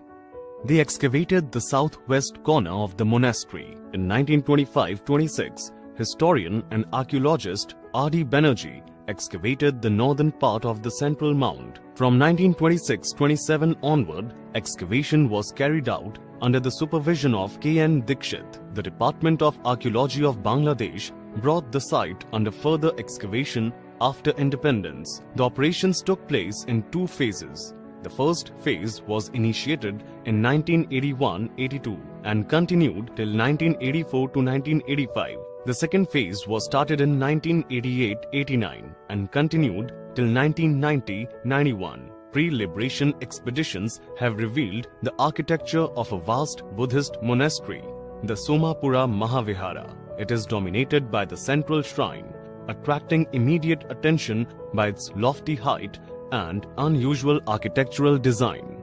Somapura Mahavihara was one of the most famous Buddhist institutions for monks of ancient Bengal and southern Asia.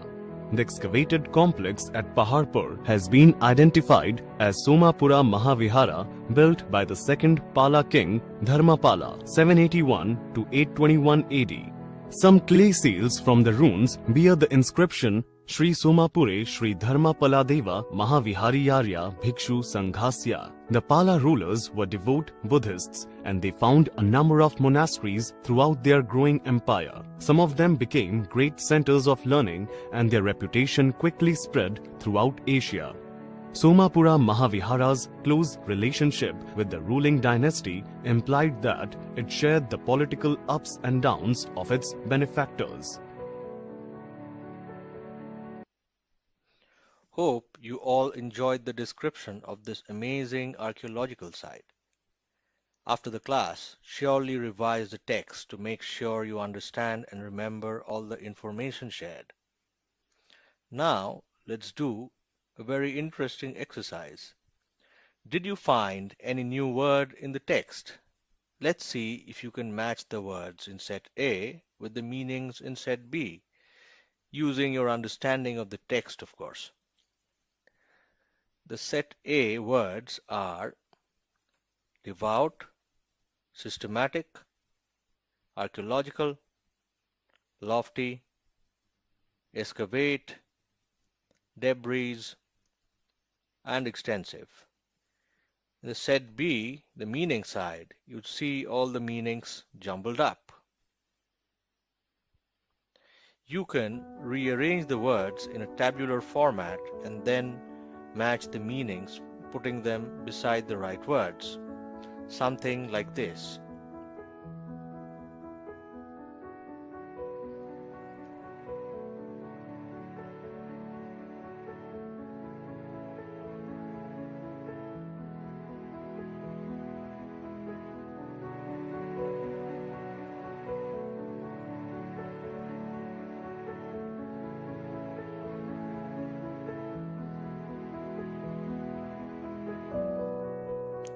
Hope by now all of you managed to match the meanings with the right words. So let's check the answers. Archaeological. It means ancient cultural remains. Excavate means to uncover something with difficulty. Lofty means grand. Extensive means widespread. Systematic means done very methodically. Debris means rubbles or wreckage. And devout means pious. I hope most of you got the answers right.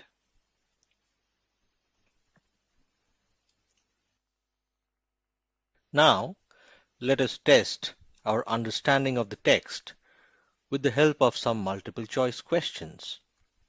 Question number 1.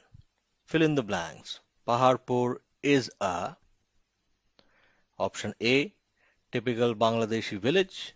Option B, an extraordinary village. Option C, a very small village. Or option D, a villa on top of mountain. Can you guess the answer? Well, let's check the answer out. It's A, a typical Bangladeshi village. Now let's move to the second question. After excavation, archaeologists discovered a huge dash. Fill in the blanks. A, King's Palace. B, Emperor's Courtyard. C, Buddhist Monastery. And D, a Hindu temple. Let's see if you can guess this right.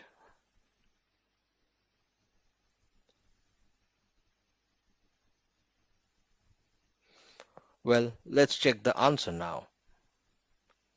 It's C, a Buddhist monastery. Continuing with the MCQs. Question number 3. How many phases of excavation has been mentioned in the text? A4, B5, C6, and D7. Which one do you think is the right answer? A, B, C, or D? Let's quickly check the answer. It's B, 5. Hope you got that right. Now let's go to question number 4. What objects indicate that the site was built by the second Pala king? A, earthen seals. B, ceramic seals. C, stone seals. And D, iron seals.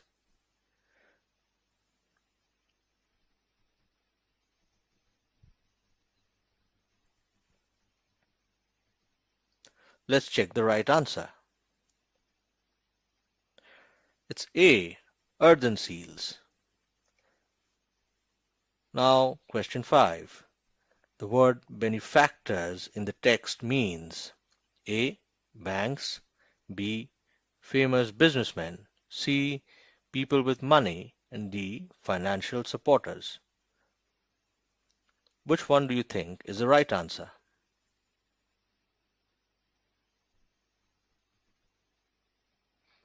Let's quickly check the right answer.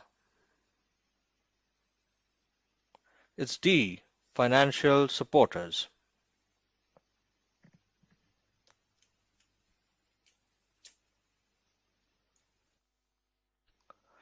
By now, we have learned a lot of new words and also gathered significant amount of information about this great archaeological site. So let's do another exercise. Let us revise about Somapura Mahavihara once more by reading the text together again. So carefully look at the video and the text on it so that you can answer the below questions after that.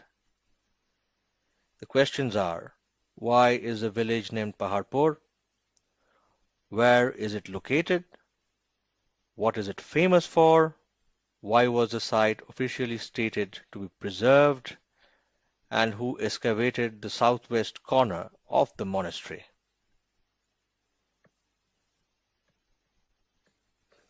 Now that we have read the text again, let us discuss the answers together. Question 1. Why is the village named Paharpur? Answer. There is a hill in that village. That's why it is called Paharpur. Question 2. Where is it located? Answer. It is located in the middle of Nagaon district in North Bengal. Question 3. What is it famous for? Answer. It is famous for its relics of the ancient Buddhist monastery. Question 4.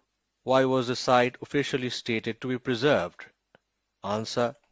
It was done to protect the relics of ancient materials of that place. And question 5. Who excavated the southwest corner of the monastery? Answer. Archaeological Survey of India and Virendra Research Society of Rajshahi and Kolkata University excavated the southwest corner of the monastery. So you can see all the information you see here are available in the text. The better you comprehend the meaning of the text, the better you can answer the questions. Now, let us quickly recap what we learned today. We learned three things. Firstly, how to comprehend the meaning of a text. Secondly, how to use information gathered from a text to ask and answer questions. And thirdly, how to describe something from key information about it. We did this by going through the text on Somapura Mahavihara, which had a detailed description of this very ancient and unique World Heritage Site in Nagaon, Bangladesh. Now, let us look at the homework for the lesson today. Hopefully by now you have gathered quite a bit of knowledge about great archaeological site, the Somapura Mahavihara. Let's try to do something interesting from the learnings of today. Please try to find an old or ancient relic in your town or village and write about it, answering the below questions. Number 1. When was it established? Number 2. Who built it? Number 3. How does it look like? Number 4. How big is it? Number 5. What is it for? Number 6. What is the present condition of the site? And number 7. Why do you like it? If you do not find any such ancient relic in your town or village, surf the internet, select one and write about it.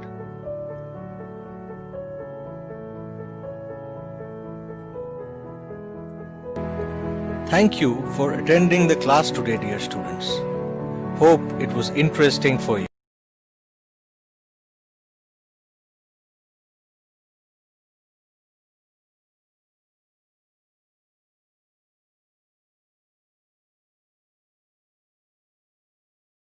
ক্লাসে যে সমস্ত বাড়ির কাজ দেওয়া হলো সেগুলো অবশ্যই সংশ্লিষ্ট সাবজেক্টের খাতায় লিখে রাখবে। বিদ্যালয় খুললে খাতাটি বিষয় শিক্ষকের কাছে জমা দিতে হবে মূল্যায়নের জন্য। এই মার্কস ধারাবাহিক মূল্যায়নে যোগ হবে। সুস্থ থাকো, ভালো থাকো, সরকারি নির্দেশনা মেনে ঘরে অবস্থান করো এবং স্বাস্থ্যবিধি মেনে চলো।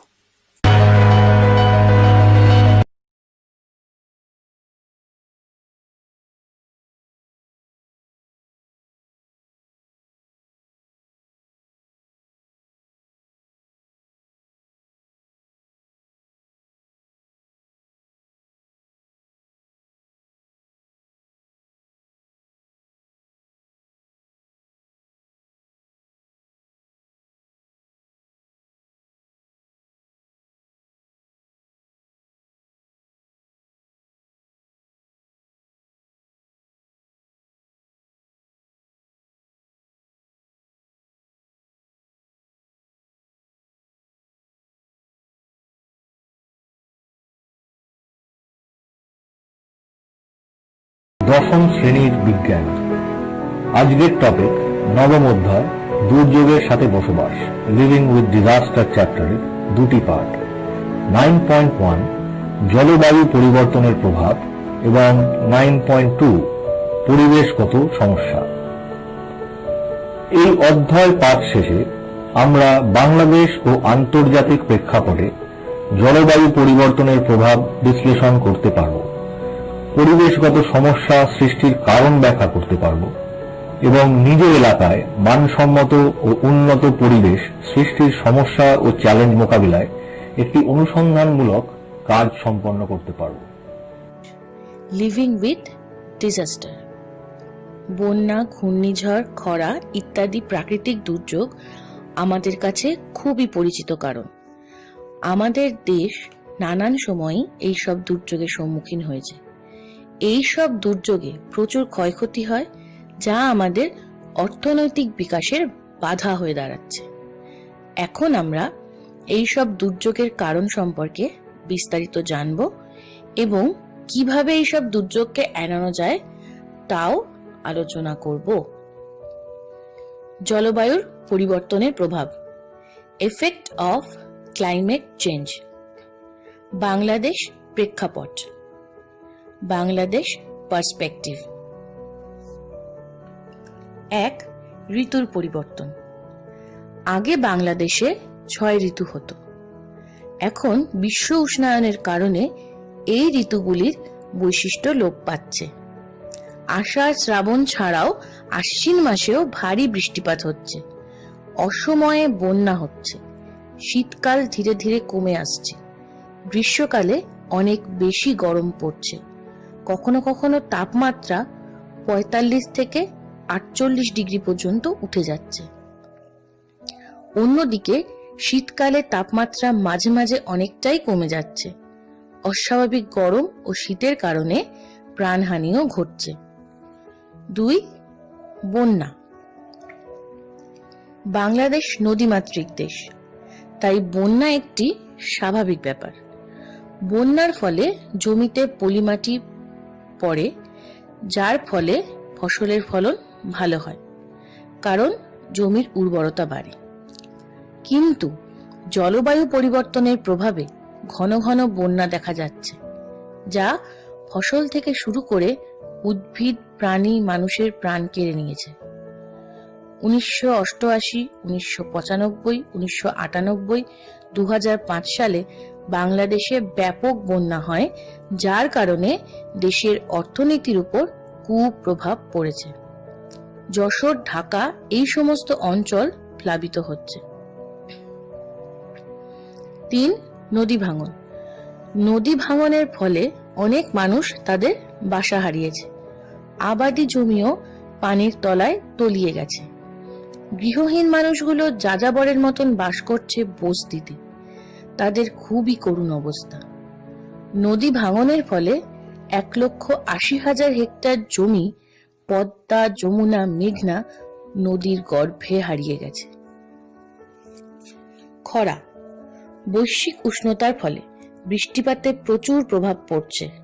বৃষ্টিপাত কোনো কোনো জায়গায় অতিরিক্ত কমে যাওয়ায় ফসলের ফলনের উপরও তার কুপ্রভাব পড়ছে। 5. পানির লবণাঙ্কতা। জলবায়ুজনিত পরিবর্তনের ফলে সমুদ্রের পানির উচ্চতা বেড়ে যাওয়ায় সমুদ্রের লবণাক্ত পানি দেশের মিঠা পানির নদ, নদী, হ্রদ, ভূগর্ভে প্রবেশ করছে। ফলে এতে মাটি লবণাক্ত হয়ে পড়ায় ফসল উৎপাদনে ব্যাঘাত ঘটতে পারে। খাওয়ার পানির প্রচন্ড অভাব দেখা যেতে পারে। তথ্য অনুযায়ী সাম্প্রতিককালে বাংলাদেশের দক্ষিণ পশ্চিমাঞ্চলে 8,30,000 হেক্টর লবণাক্ত হয়ে কৃষি অনুপযোগী হয়ে গেছে। এই রকম চলতে থাকলে 2050 সালে চাল, গমের উৎপাদন হ্রাস পাবে এবং 2100 সালে দক্ষিণ পশ্চিমাঞ্চল, উপকূলীয় বাগেরহাট, খুলনা ও সাতক্ষীরা জেলার 18% জমি লবণাক্ত হয়ে যাবে। 6. সামুদ্রিক প্রবাল ঝুঁকি। সাধারণত 22 থেকে 28 ডিগ্রি তাপমাত্রা প্রবালের জীবনযাপনের উপযোগী। জলবায়ুজনিত পরিবর্তনের ফলে সমুদ্রের পানির তাপমাত্রা বেড়েছে। এই বেড়ে যাওয়া তাপমাত্রা প্রবালের জীবনযাপনের ক্ষেত্রে এক মারাত্মক হুমকি। 1960 সালে সেন্ট মার্টিন দ্বীপে যে পরিমাণ প্রবাল ছিল সেটি কমে 30% দাঁড়িয়েছে 2010 সালে। 7. বনাঞ্চল। সাম্প্রতিককালের ঝড়ে বাংলাদেশের একমাত্র বনাঞ্চল সুন্দরবন ক্ষতিগ্রস্ত হয়েছে। সুন্দরবন আমাদের মহামূল্যবান সম্পদ। এই বনাঞ্চল আমাদের সাইক্লোন, হ্যারিকেনের থেকে রক্ষা করে। আবার এই বনাঞ্চল নানান ধরনের জীব বৈচিত্র্যে পরিপূর্ণ। জলবায়ুজনিত পরিবর্তনের ফলে সমুদ্রের পানির উচ্চতা বেড়ে গেলে আমাদের এই বনাঞ্চলও ডুবে যাবে। 8. মৎস্য সম্পদ। জলবায়ুজনিত পরিবর্তনের ফলে মাছের বাসস্থান, খাদ্য সংগ্রহ প্রক্রিয়ায় ব্যাঘাত ঘটে, এমনকি মারাও যায়। পানির তাপমাত্রা 32 ডিগ্রির উপরে উঠে গেলে মাছের পোনা এবং অনেক মাছ মারাও যায়। ঠিক বলেছো। 35 ডিগ্রি তাপমাত্রা রোগ জীবাণু বাড়াতে সাহায্য করে। ফলে পানির তাপমাত্রা বাড়ার সঙ্গে সঙ্গে মাছের রোগ সংক্রমণ বেশি হয়। মিঠা পানিতে সামুদ্রিক লোনা পানি ঢুকে গেলে মিঠা পানির মাছ বাঁচতে পারে না। 9. জীব বৈচিত্র্য। পরিবেশের ভারসাম্য রক্ষার জন্য জীব বৈচিত্র্য রক্ষা করা খুব জরুরি। সঠিক উদ্যোগ নেওয়া না হলে জলবায়ুজনিত পরিবর্তনের ফলে বাংলাদেশে 30% জীব বৈচিত্র্য ধ্বংস হয়ে যেতে পারে। 10. সাইক্লোন। সাইক্লোনের মতো ধ্বংসাত্মক প্রাকৃতিক দুর্যোগের সম্ভাবনা দিনে দিনে বেড়েই চলেছে। 11. স্বাস্থ্য ঝুঁকি। জলবায়ুজনিত পরিবর্তনের ফলে পানি দূষণ, পানিবাহিত রোগ যেমন কলেরা, ডায়রিয়া হয়। ফসলের ক্ষতির সঙ্গে সঙ্গে খাদ্য উৎপাদনেও ঘাটতি হয়। তাপমাত্রা বাড়ার সঙ্গে সঙ্গে রোগ জীবাণুর পরিমাণ ও সংক্রমণ দুই বেড়ে যায়। বর্ষার মৌসুমে গত 3-4 বছর ধরে অ্যানথ্রাক্স নামক একটি নতুন রোগ সিরাজগঞ্জ জেলায় লক্ষ্য করা গেছে। মানুষ এই রোগ থেকে চিকিৎসা দ্বারা বেঁচে গেলেও গবাদি পশুরা বাঁচতে পারে না। তাই জলবায়ুজনিত পরিবর্তনের ফলে স্বাস্থ্যের ঝুঁকি অনেক বেড়ে গেছে। আন্তর্জাতিক প্রেক্ষাপট। Global perspective. ইন্টারগভর্নমেন্টাল panel on climate change IPCC নামক একটি প্যানেল গঠন করা হয়েছে জলবায়ুজনিত পরিবর্তন সংক্রান্ত প্রভাব মূল্যায়নের জন্য। IPCCর চতুর্থ রিপোর্ট AR4 অনুযায়ী জলবায়ুজনিত পরিবর্তনের প্রভাব মারাত্মক এবং ক্রমশ বাড়ছে। পৃথিবীর তাপমাত্রা গত 100 বছরে 0.7 ডিগ্রি সেলসিয়াস বেড়েছে। পাহাড় পর্বতে জমে থাকা বরফের পরিমাণ কমেছে। 1995 থেকে 2006 সালের মধ্যে 11 সাল জুড়ে গরম খুব বেশি পড়েছে। পরবর্তী 2 দশকে পৃথিবীর তাপমাত্রা প্রত্যেক 10 বছরে গড়ে 0.2 থেকে 0.3 ডিগ্রি সেলসিয়াস বাড়বে। অনুমান করা হচ্ছে 2100 সালের মধ্যে পৃথিবীর তাপমাত্রা 1.1 থেকে 6.4 ডিগ্রি সেলসিয়াস পর্যন্ত বাড়বে। তখন নাতিশীতোষ্ণ ও বিষুব রেখা থেকে দূরবর্তী অঞ্চলে পানির প্রাপ্যতা বেড়ে যাবে, কিন্তু বিষুব রেখার মাঝামাঝি ও নিকটবর্তী স্থানে পানির প্রাপ্যতা কমে যাবে।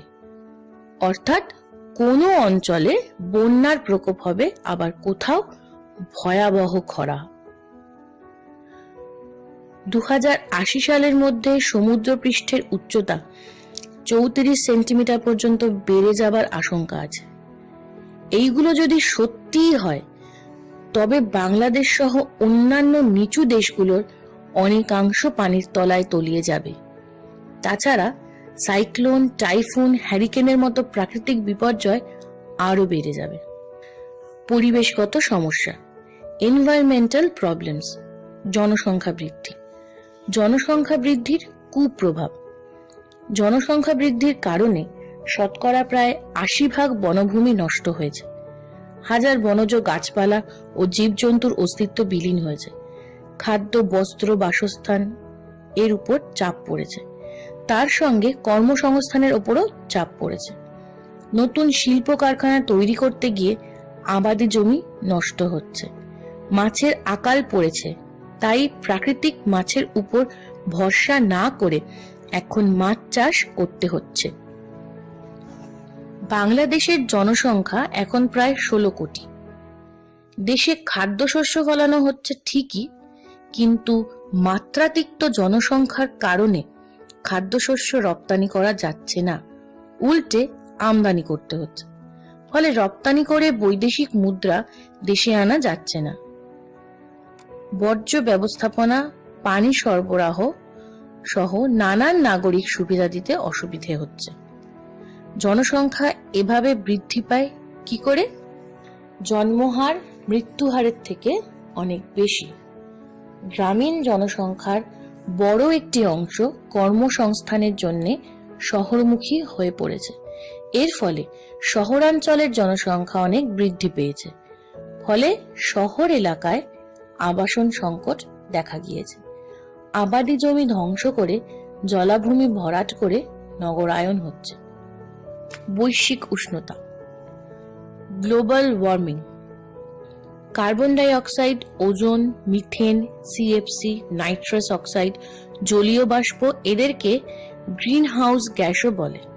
এই গ্রিন হাউস গ্যাসগুলোর প্রধান উৎস যানবাহন, শিল্প কারখানা, বিদ্যুৎ উৎপাদন কেন্দ্র থেকে সৃষ্ট ধোঁয়া, রেফ্রিজারেটর, শীত তাপ নিয়ন্ত্রণ যন্ত্রে ব্যবহৃত গ্যাস, আগ্নেয়গিরির অগ্নুৎপাত, দাবানল, গবাদি পশুর মলমূত্র, প্রাকৃতিকভাবে গাছপালার ক্ষয় থেকেও গ্রিনহাউস গ্যাস তৈরি হয়। জনসংখ্যা বৃদ্ধির ফলে যানবাহন, শিল্প কারখানা, বিদ্যুতের চাহিদা বাড়ছে। ফলে গ্রিনহাউস গ্যাসের নিঃসরণও বাড়ছে। জনসংখ্যা বৃদ্ধির সঙ্গে সঙ্গে বনভূমিও ধ্বংস হচ্ছে। ফলে গাছপালা প্রচুর হারে কমে যাচ্ছে। এর ফলে বায়ুমণ্ডলে থাকা কার্বন ডাই অক্সাইডের শোষণ কমে যাচ্ছে। তাই বায়ুমণ্ডলে কার্বন ডাই অক্সাইডের পরিমাণ ক্রমবর্ধমান। এই গ্রিন হাউস গ্যাসের জন্য পৃথিবীর বুকের তাপ বেরোতে পারে। ফলে বায়ুমণ্ডলের তাপমাত্রা ধীরে ধীরে বেড়ে যাবে।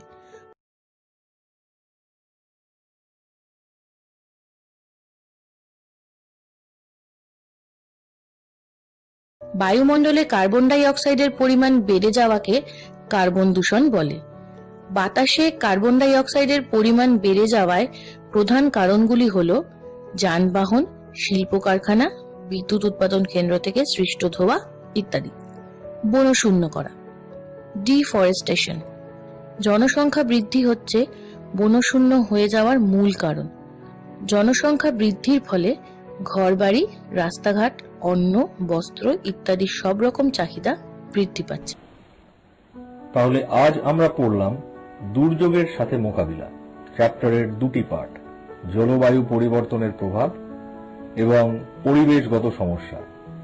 এবার এই অধ্যায়ের কিছু প্রশ্ন বলছি, যা বাড়িতে প্র্যাকটিস করতে হবে। এই প্রশ্নের উত্তরগুলি আমরা পরবর্তী ক্লাসের প্রথমে বলবো। প্রশ্ন 1, ওজোন ছিদ্র কাকে বলে? প্রশ্ন 2, ওজোন স্তর ধ্বংসের ক্ষতিকারক প্রভাব কি কি? প্রশ্ন 3, গ্রিন হাউস কি? প্রশ্ন 4, গ্রিন হাউস গ্যাসগুলি কি কি? প্রশ্ন 5, গ্রিন হাউস এফেক্ট কাকে বলে? প্রশ্ন 6, গ্লোবাল ওয়ার্মিং কমানোর উপায়গুলি কি? প্রশ্ন 7, দূষণ কাকে বলে?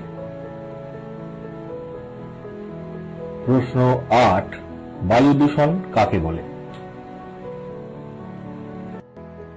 Thank you for attending the class today, dear students.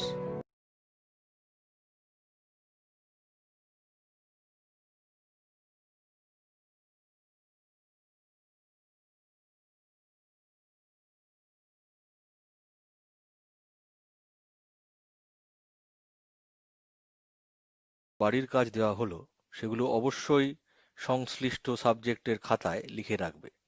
বিদ্যালয় খুললে খাতাটি বিষয় শিক্ষকের কাছে জমা দিতে হবে মূল্যায়নের জন্য। এই মার্কস ধারাবাহিক মূল্যায়নে যোগ হবে। সুস্থ থাকো, ভালো থাকো, সরকারি নির্দেশনা মেনে ঘরে অবস্থান করো এবং স্বাস্থ্যবিধি মেনে চলো।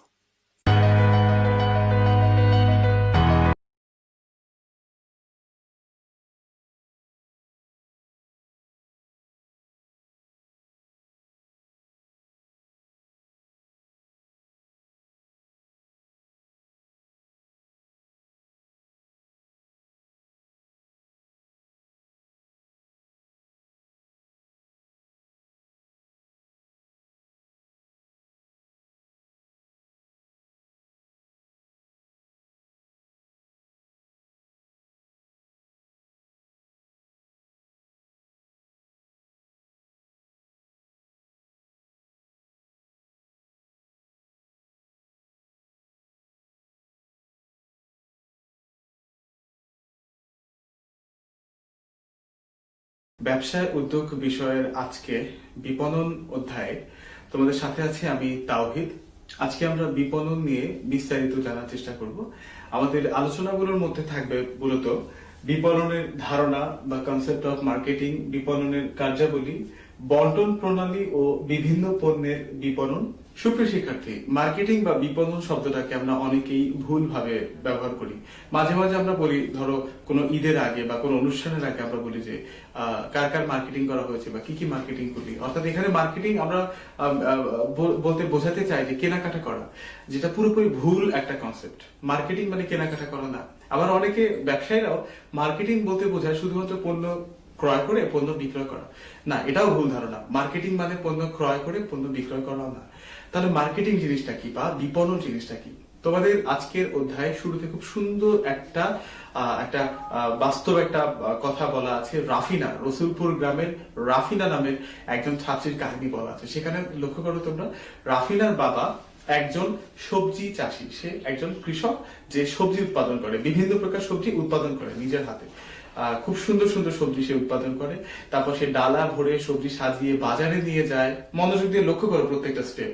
সে সবজি উৎপাদন করে, ডালা সাজিয়ে সুন্দর করে সবজিগুলো সাজিয়ে সে বাজারে নিয়ে যায়। সেখানে গিয়ে সে সবজিগুলো মানুষের কাছে বিক্রি করে। আবার কখনো দেখা যায় সবজিগুলো ডালা সাজাবার আগেই গ্রামের অনেক মানুষ তার কাছ থেকে সবজি কিনে নিয়ে যায়। এই রাফিনার বাবার সবজি উৎপাদন এত ফ্রেশ এবং এত সুন্দর সবজি সে উৎপাদন করে যে পুরো গ্রামে, পুরো এলাকাতে রাফিনার বা কি একটা সুনাম আছে। এ কারণে রাফিনার গর্বও হয়, এভাবে বলা আছে তোমাদের বইতে, পড়ে দেখো। তাহলে খেয়াল করো, এই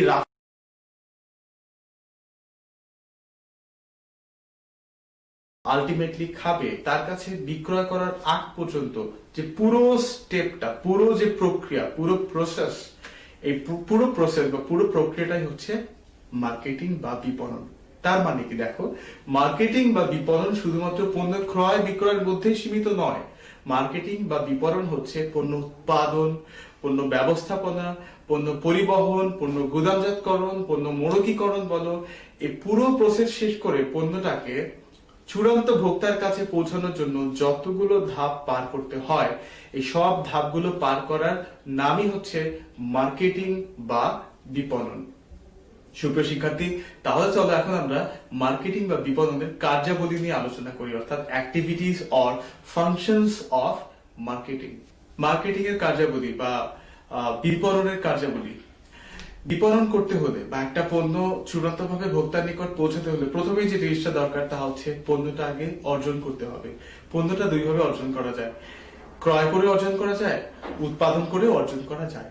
এখন কোন প্রতিষ্ঠান যদি উৎপাদনকারী প্রতিষ্ঠান না হয়ে থাকে, প্রতিষ্ঠানটা যদি ট্রেডিং প্রতিষ্ঠান বা যেটাকে আমরা বলি ক্রয় বিক্রয়কারী প্রতিষ্ঠান যদি হয়, ট্রেডিং কর্পোরেশন, যেগুলো দুই ধরনের কর্পোরেশন আছে বা দুই ধরনের ব্যবসা আছে নরমালি। একটা হচ্ছে উৎপাদনকারী ব্যবসায় যারা প্রোডাকশন করে নিজেরা, আর একটা হচ্ছে ট্রেডিং বিজনেস, যারা কোনো পণ্য নিজে উৎপাদন করে না, পণ্যটা কিনে এনে তারপর বিক্রি করে। তো আমরা এখানে ট্রেডিং বিজনেসের কথা বলছি। তো একটা পণ্য বিক্রি করতে হলে বা একটা পণ্য মানুষের কাছে পৌঁছাতে হলে প্রথমত তো পণ্যটাকে অর্জন করতে হবে বা পণ্যটা কিনতে হবে। অর্থাৎ মার্কেটিং বা বিপণনের প্রথম কাজই হচ্ছে পণ্য ক্রয়।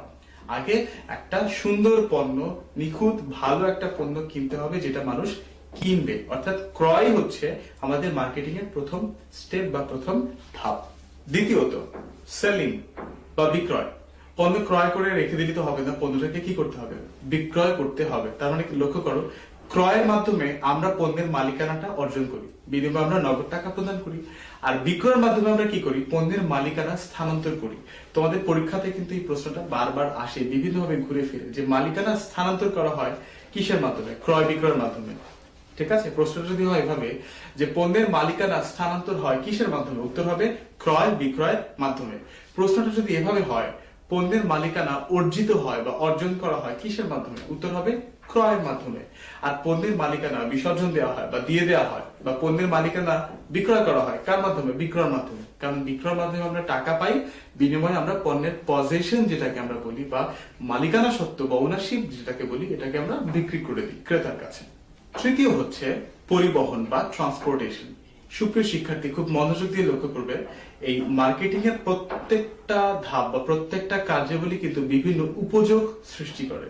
উপযোগগুলো কি? যেমন ক্রয় বিক্রয়ের মাধ্যমে আমরা পজেশন বা মালিকানার উপযোগ পাই, তেমনি ভাবে পরিবহন কি করে? এক স্থানের পণ্য আর এক স্থানে নিয়ে বিক্রি করে। যেমন রাজশাহীর আম নিয়ে বিক্রি হচ্ছে অনেক দূরে একটা জেলায়, ঢাকাতে বিক্রি হচ্ছে, বরিশালে বিক্রি হচ্ছে, অথবা এক জায়গার পণ্য অন্য একটা জায়গায় বিক্রি হচ্ছে কিসের মাধ্যমে? পরিবহনের মাধ্যমে বা ট্রান্সপোর্টেশনের মাধ্যমে। তাহলে পরীক্ষাতে আমাদের কাছে প্রশ্ন আসে, পণ্যের স্থানগত উপযোগ সৃষ্টি হয় কিসের মাধ্যমে? স্থানগত, খেয়াল করো, স্থানগত। এক স্থান থেকে পণ্যটাকে অন্য স্থানে নিয়ে যায় কিসের মাধ্যমে? পরিবহনের মাধ্যমে বা ট্রান্সপোর্টেশনের মাধ্যমে। তারপরে আমরা দেখব গুদামজাতকরণ বা ওয়্যার হাউজিং। এই গুদামজাতকরণ হচ্ছে একটা সিজনাল কিছু পণ্য, যেমন সিজনাল ফলমূল, সিজনাল সবজি, অর্থাৎ যেগুলো শুধুমাত্র শীতকালে জন্মে বা যেগুলো শুধুমাত্র গ্রীষ্মকালে জন্মে বা বর্ষাকালে জন্মে। আমরা দেখতে পাই যে এক সিজনে আলু জন্মে, ওই আলু আমরা সারা বছর কিনে খাই। এটা কিভাবে সম্ভব হয়? কেন আলুগুলো নষ্ট হয়ে যায় না? কখনো প্রশ্ন করেছেন নিজেকে যে আলুগুলো সারা বছর উৎপাদন হয় না, তাহলে আমরা সারা বছর কিভাবে পাই? অথবা কোন একটা নির্দিষ্ট ফল যেটা বছরে কোন একটা নির্দিষ্ট সময় হয়, এটাকে বছরের অধিকাংশ সময় পাওয়া যায়, কিভাবে পাওয়া যায়? উত্তর হচ্ছে গুদামজাতকরণ এর মাধ্যমে। তাহলে গুদামজাতকরণ কি করছে? একটা সময়ের সৃষ্ট ফল বা সবজি বা কোন পণ্যকে অন্য সময় নিয়ে যাচ্ছে। তাহলে দেখো, পণ্যের সময়গত উপযোগ সৃষ্টি করে কে? গুদামজাতকরণ। পরীক্ষাতে কিন্তু এইভাবে তোমরা প্রশ্নগুলো পাবে যে পণ্যের স্থানজাতকরণ বা স্থান বিষয়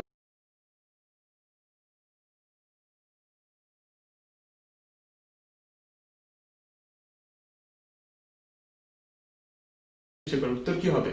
গুদামজাতকরণ। সুপ্রিয় শিক্ষার্থী, তারপর হচ্ছে প্রমিতকরণ বা স্ট্যান্ডার্ডাইজেশন।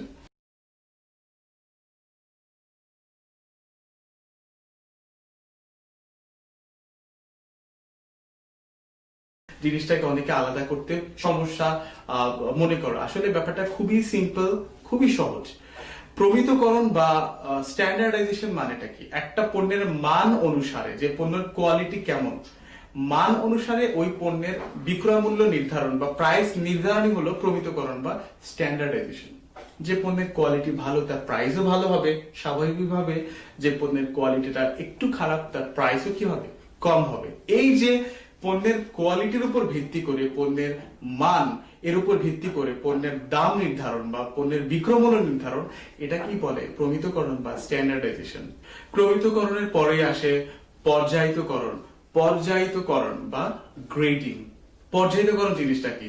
আমরা প্রমিতকরণে দেখেছি পণ্যের কোয়ালিটি, আকার, রং এর উপর ভিত্তি করে পণ্যের দামটা নির্ধারণ করে। অর্থাৎ প্রমিতকরণে যে জিনিসটা গুরুত্বপূর্ণ তা হচ্ছে পণ্যের দাম নির্ধারণ করা। হ্যাঁ, আর পর্যায়িতকরণ বা গ্রেডিং এ যে জিনিসটা গুরুত্বপূর্ণ তা হচ্ছে এক কোয়ালিটির পণ্য এক এক জায়গায় শ্রেণীবদ্ধ করে সাজিয়ে রাখা। তোমরা যদি কখনো বড় স্টোর হাউস গুলোতে যাও বা বড় বিপণী শপ গুলোতে যাও, এই বড় বড় বিপণী শপ বা বিপণী দোকানগুলোতে, স্টোর হাউস বা বড় বড় বিপণীতে দেখবে এখানে এক ধরনের পণ্য এক সারিতে সুন্দর করে সাজানো, এক রঙের পণ্য এক সারিতে, অন্য রঙের পণ্য এক সারিতে, এক ধরনের পণ্য এভাবে রাখা। এটাই হচ্ছে পর্যায়িতকরণ বা গ্রেডিং। অর্থাৎ পণ্যের আকার, পণ্যের গুণাগুণ, রং, কোয়ালিটি, দাম, এগুলো অনুসারে পণ্যগুলোকে বিভিন্ন স্তরে স্তরে সাজিয়ে রাখা হচ্ছে পর্যায়িতকরণ। এর সুবিধাটা হচ্ছে দ্রুত তাহলে বিক্রয় করা যায়। একটা মানুষ যে জিনিসটা চাইবে, বিক্রেতা জানবে যে তার ওই পার্টিকুলার জিনিসটা কোন সেলফে রাখা আছে বা কোথায় রাখা আছে, ওখান থেকে সে চট করে জিনিসটা ক্রেতাকে দিতে পারবে। এটা হচ্ছে পর্যায়িতকরণের সুবিধা। তারপরে হচ্ছে মোড়কীকরণ বা প্যাকেজিং। একটা প্রচলিত প্রবাদ আছে যে পেহেলে দর্শনধারী ফের গুণ বিচারী, অর্থাৎ আগে হচ্ছে দেখতে কেমন জিনিসটা, তারপর হচ্ছে এর ভেতরকার গুণাগুণ বিচার করতে হয়। তার মানে একটা পণ্য যদি দেখতে সুন্দর না হয়, আমরা কিন্তু অনেকেই সেটা কিনতে আগ্রহী হই না। এখন এই পণ্যগুলো মোড়কীকরণ এ কারণে খুব বেশি গুরুত্বপূর্ণ যে পণ্যটাকে সুন্দর করে উপস্থাপন করা। এখন শুধু সৌন্দর্য এখানে গুরুত্বপূর্ণ না, আরো একটা গুরুত্বপূর্ণ ব্যাপার হচ্ছে পণ্যের ভেতরকার কোয়ালিটিটাকে ঠিক রাখা। বিভিন্ন ইলেকট্রনিক পণ্যের দিকে তোমরা যদি দেখো, এর মোড়কীকরণ যদি দেখো, ধরো ফ্রিজ, টেলিভিশন, এগুলো কিন্তু বিশেষ ব্যবস্থার মাধ্যমে মোড়কীকরণ করা হয় যাতে পরিবহনকালে পণ্যটার ভেতরে কোনো ক্ষতি না হয়। আবার তোমরা যদি আকর্ষণীয় পণ্য যেমন সাবান বা পারফিউম বা কোনো এই কসমেটিক্স টাইপসের পণ্য দেখো, তোমরা দেখবে এর মোড়কীকরণটা সাধারণত একটু ঝকমকে হয়, ক্রেতার চোখ আকর্ষণ করার জন্য হয়। আবার তোমরা যদি ডাল, চিনি, চাল, তেল এগুলোর মোড়কীকরণ দেখো, দেখবে এটা আবার একটু ভিন্ন আকারে, ভিন্ন মাপে বা ভিন্ন ভাবে মোড়কীকরণ করা হয়। অর্থাৎ ক্রেতার চাহিদা অনুযায়ী যে পণ্যের যেভাবে মোড়কীকরণ করা দরকার বা প্যাকেজিং করা দরকার, এভাবেই প্যাকেজিং করাটা অনেক বেশি গুরুত্বপূর্ণ। সুপ্রিয় শিক্ষার্থী, তারপর হচ্ছে তথ্য সংগ্রহ। বাজারে তথ্য সংগ্রহ করা বা বাজার দরে নিজের ব্যবসায়িক পণ্যগুলো বিক্রি করা খুবই গুরুত্বপূর্ণ, খুবই গুরুত্বপূর্ণ। বাজারের পণ্য বিক্রি করতে চায় মানুষ, কিন্তু কিনবে না, নিজে কিনে বিক্রি করছে না বা নিজে ভোগ করছে না, সে এটা কাউকে গিফট করছে বা উপহার হিসেবে দিচ্ছে। তার মানে কাস্টমার হচ্ছে তারা যারা কোনো পণ্য বা সেবা কেনে, আর কনজিউমার হচ্ছে তারা যারা পণ্য বা সেবাটাকে ভোগ করে। কনজিউমার কাস্টমারও হতে পারে, আবার যদি সে উপহার সামগ্রী পায় সে নিজেও সেটা ভোগ করতে পারে। অর্থাৎ কনজিউমার হচ্ছে চূড়ান্ত ভোক্তা আর কাস্টমার হলো ক্রেতা। পণ্য বিপণনের ক্ষেত্রে কনজিউমার বিশ্লেষণ খুবই গুরুত্বপূর্ণ। অর্থাৎ ভোক্তাদের বিশ্লেষণ করা, ভোক্তাদের অভিরুচি, তাদের রুচিবোধ, তারা কি পছন্দ করছে, তারা কি পছন্দ করছে না, তাদের কিসে চাহিদা আছে, কিসে তাদের চাহিদা নেই, বা এখন সমাজে কোন বিষয়টা ট্রেন্ডিং বা কোন বিষয়টা সবচেয়ে আলোচিত বা প্রচলিত আছে, এই ব্যাপারগুলো বিশ্লেষণ করে বিপণন করলে বিপণনের সফলতার হার অনেক বেশি বৃদ্ধি পায়।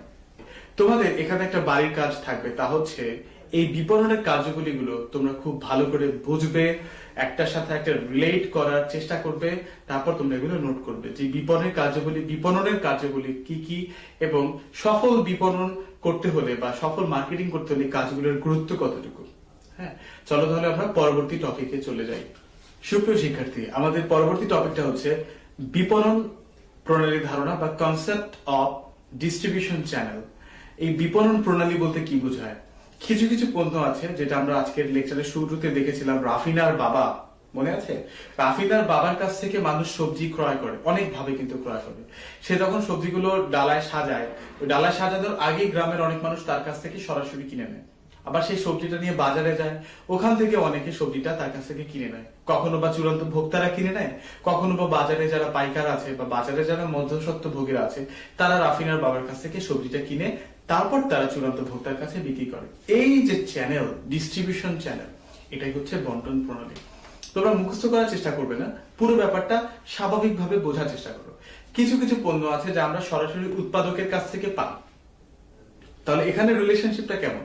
এখানে রিলেশনশিপটা হচ্ছে প্রডিউসার টু কনজিউমার, অথবা উৎপাদক থেকে সরাসরি ভোক্তার কাছে যায়, তাই না? আবার কিছু কিছু পণ্য আছে যেটা আমরা উৎপাদক থেকে খুচরা বিক্রেতার মাধ্যমে পাই, খুচরা বিক্রেতার মাধ্যমে আমরা পাই ভোক্তার কাছে। তাহলে এখানে কি হচ্ছে? প্রডিউসার, রিটেইলার, তারপর কনজিউমার, অর্থাৎ উৎপাদক, খুচরা বিক্রেতা, তারপর কি আসছে?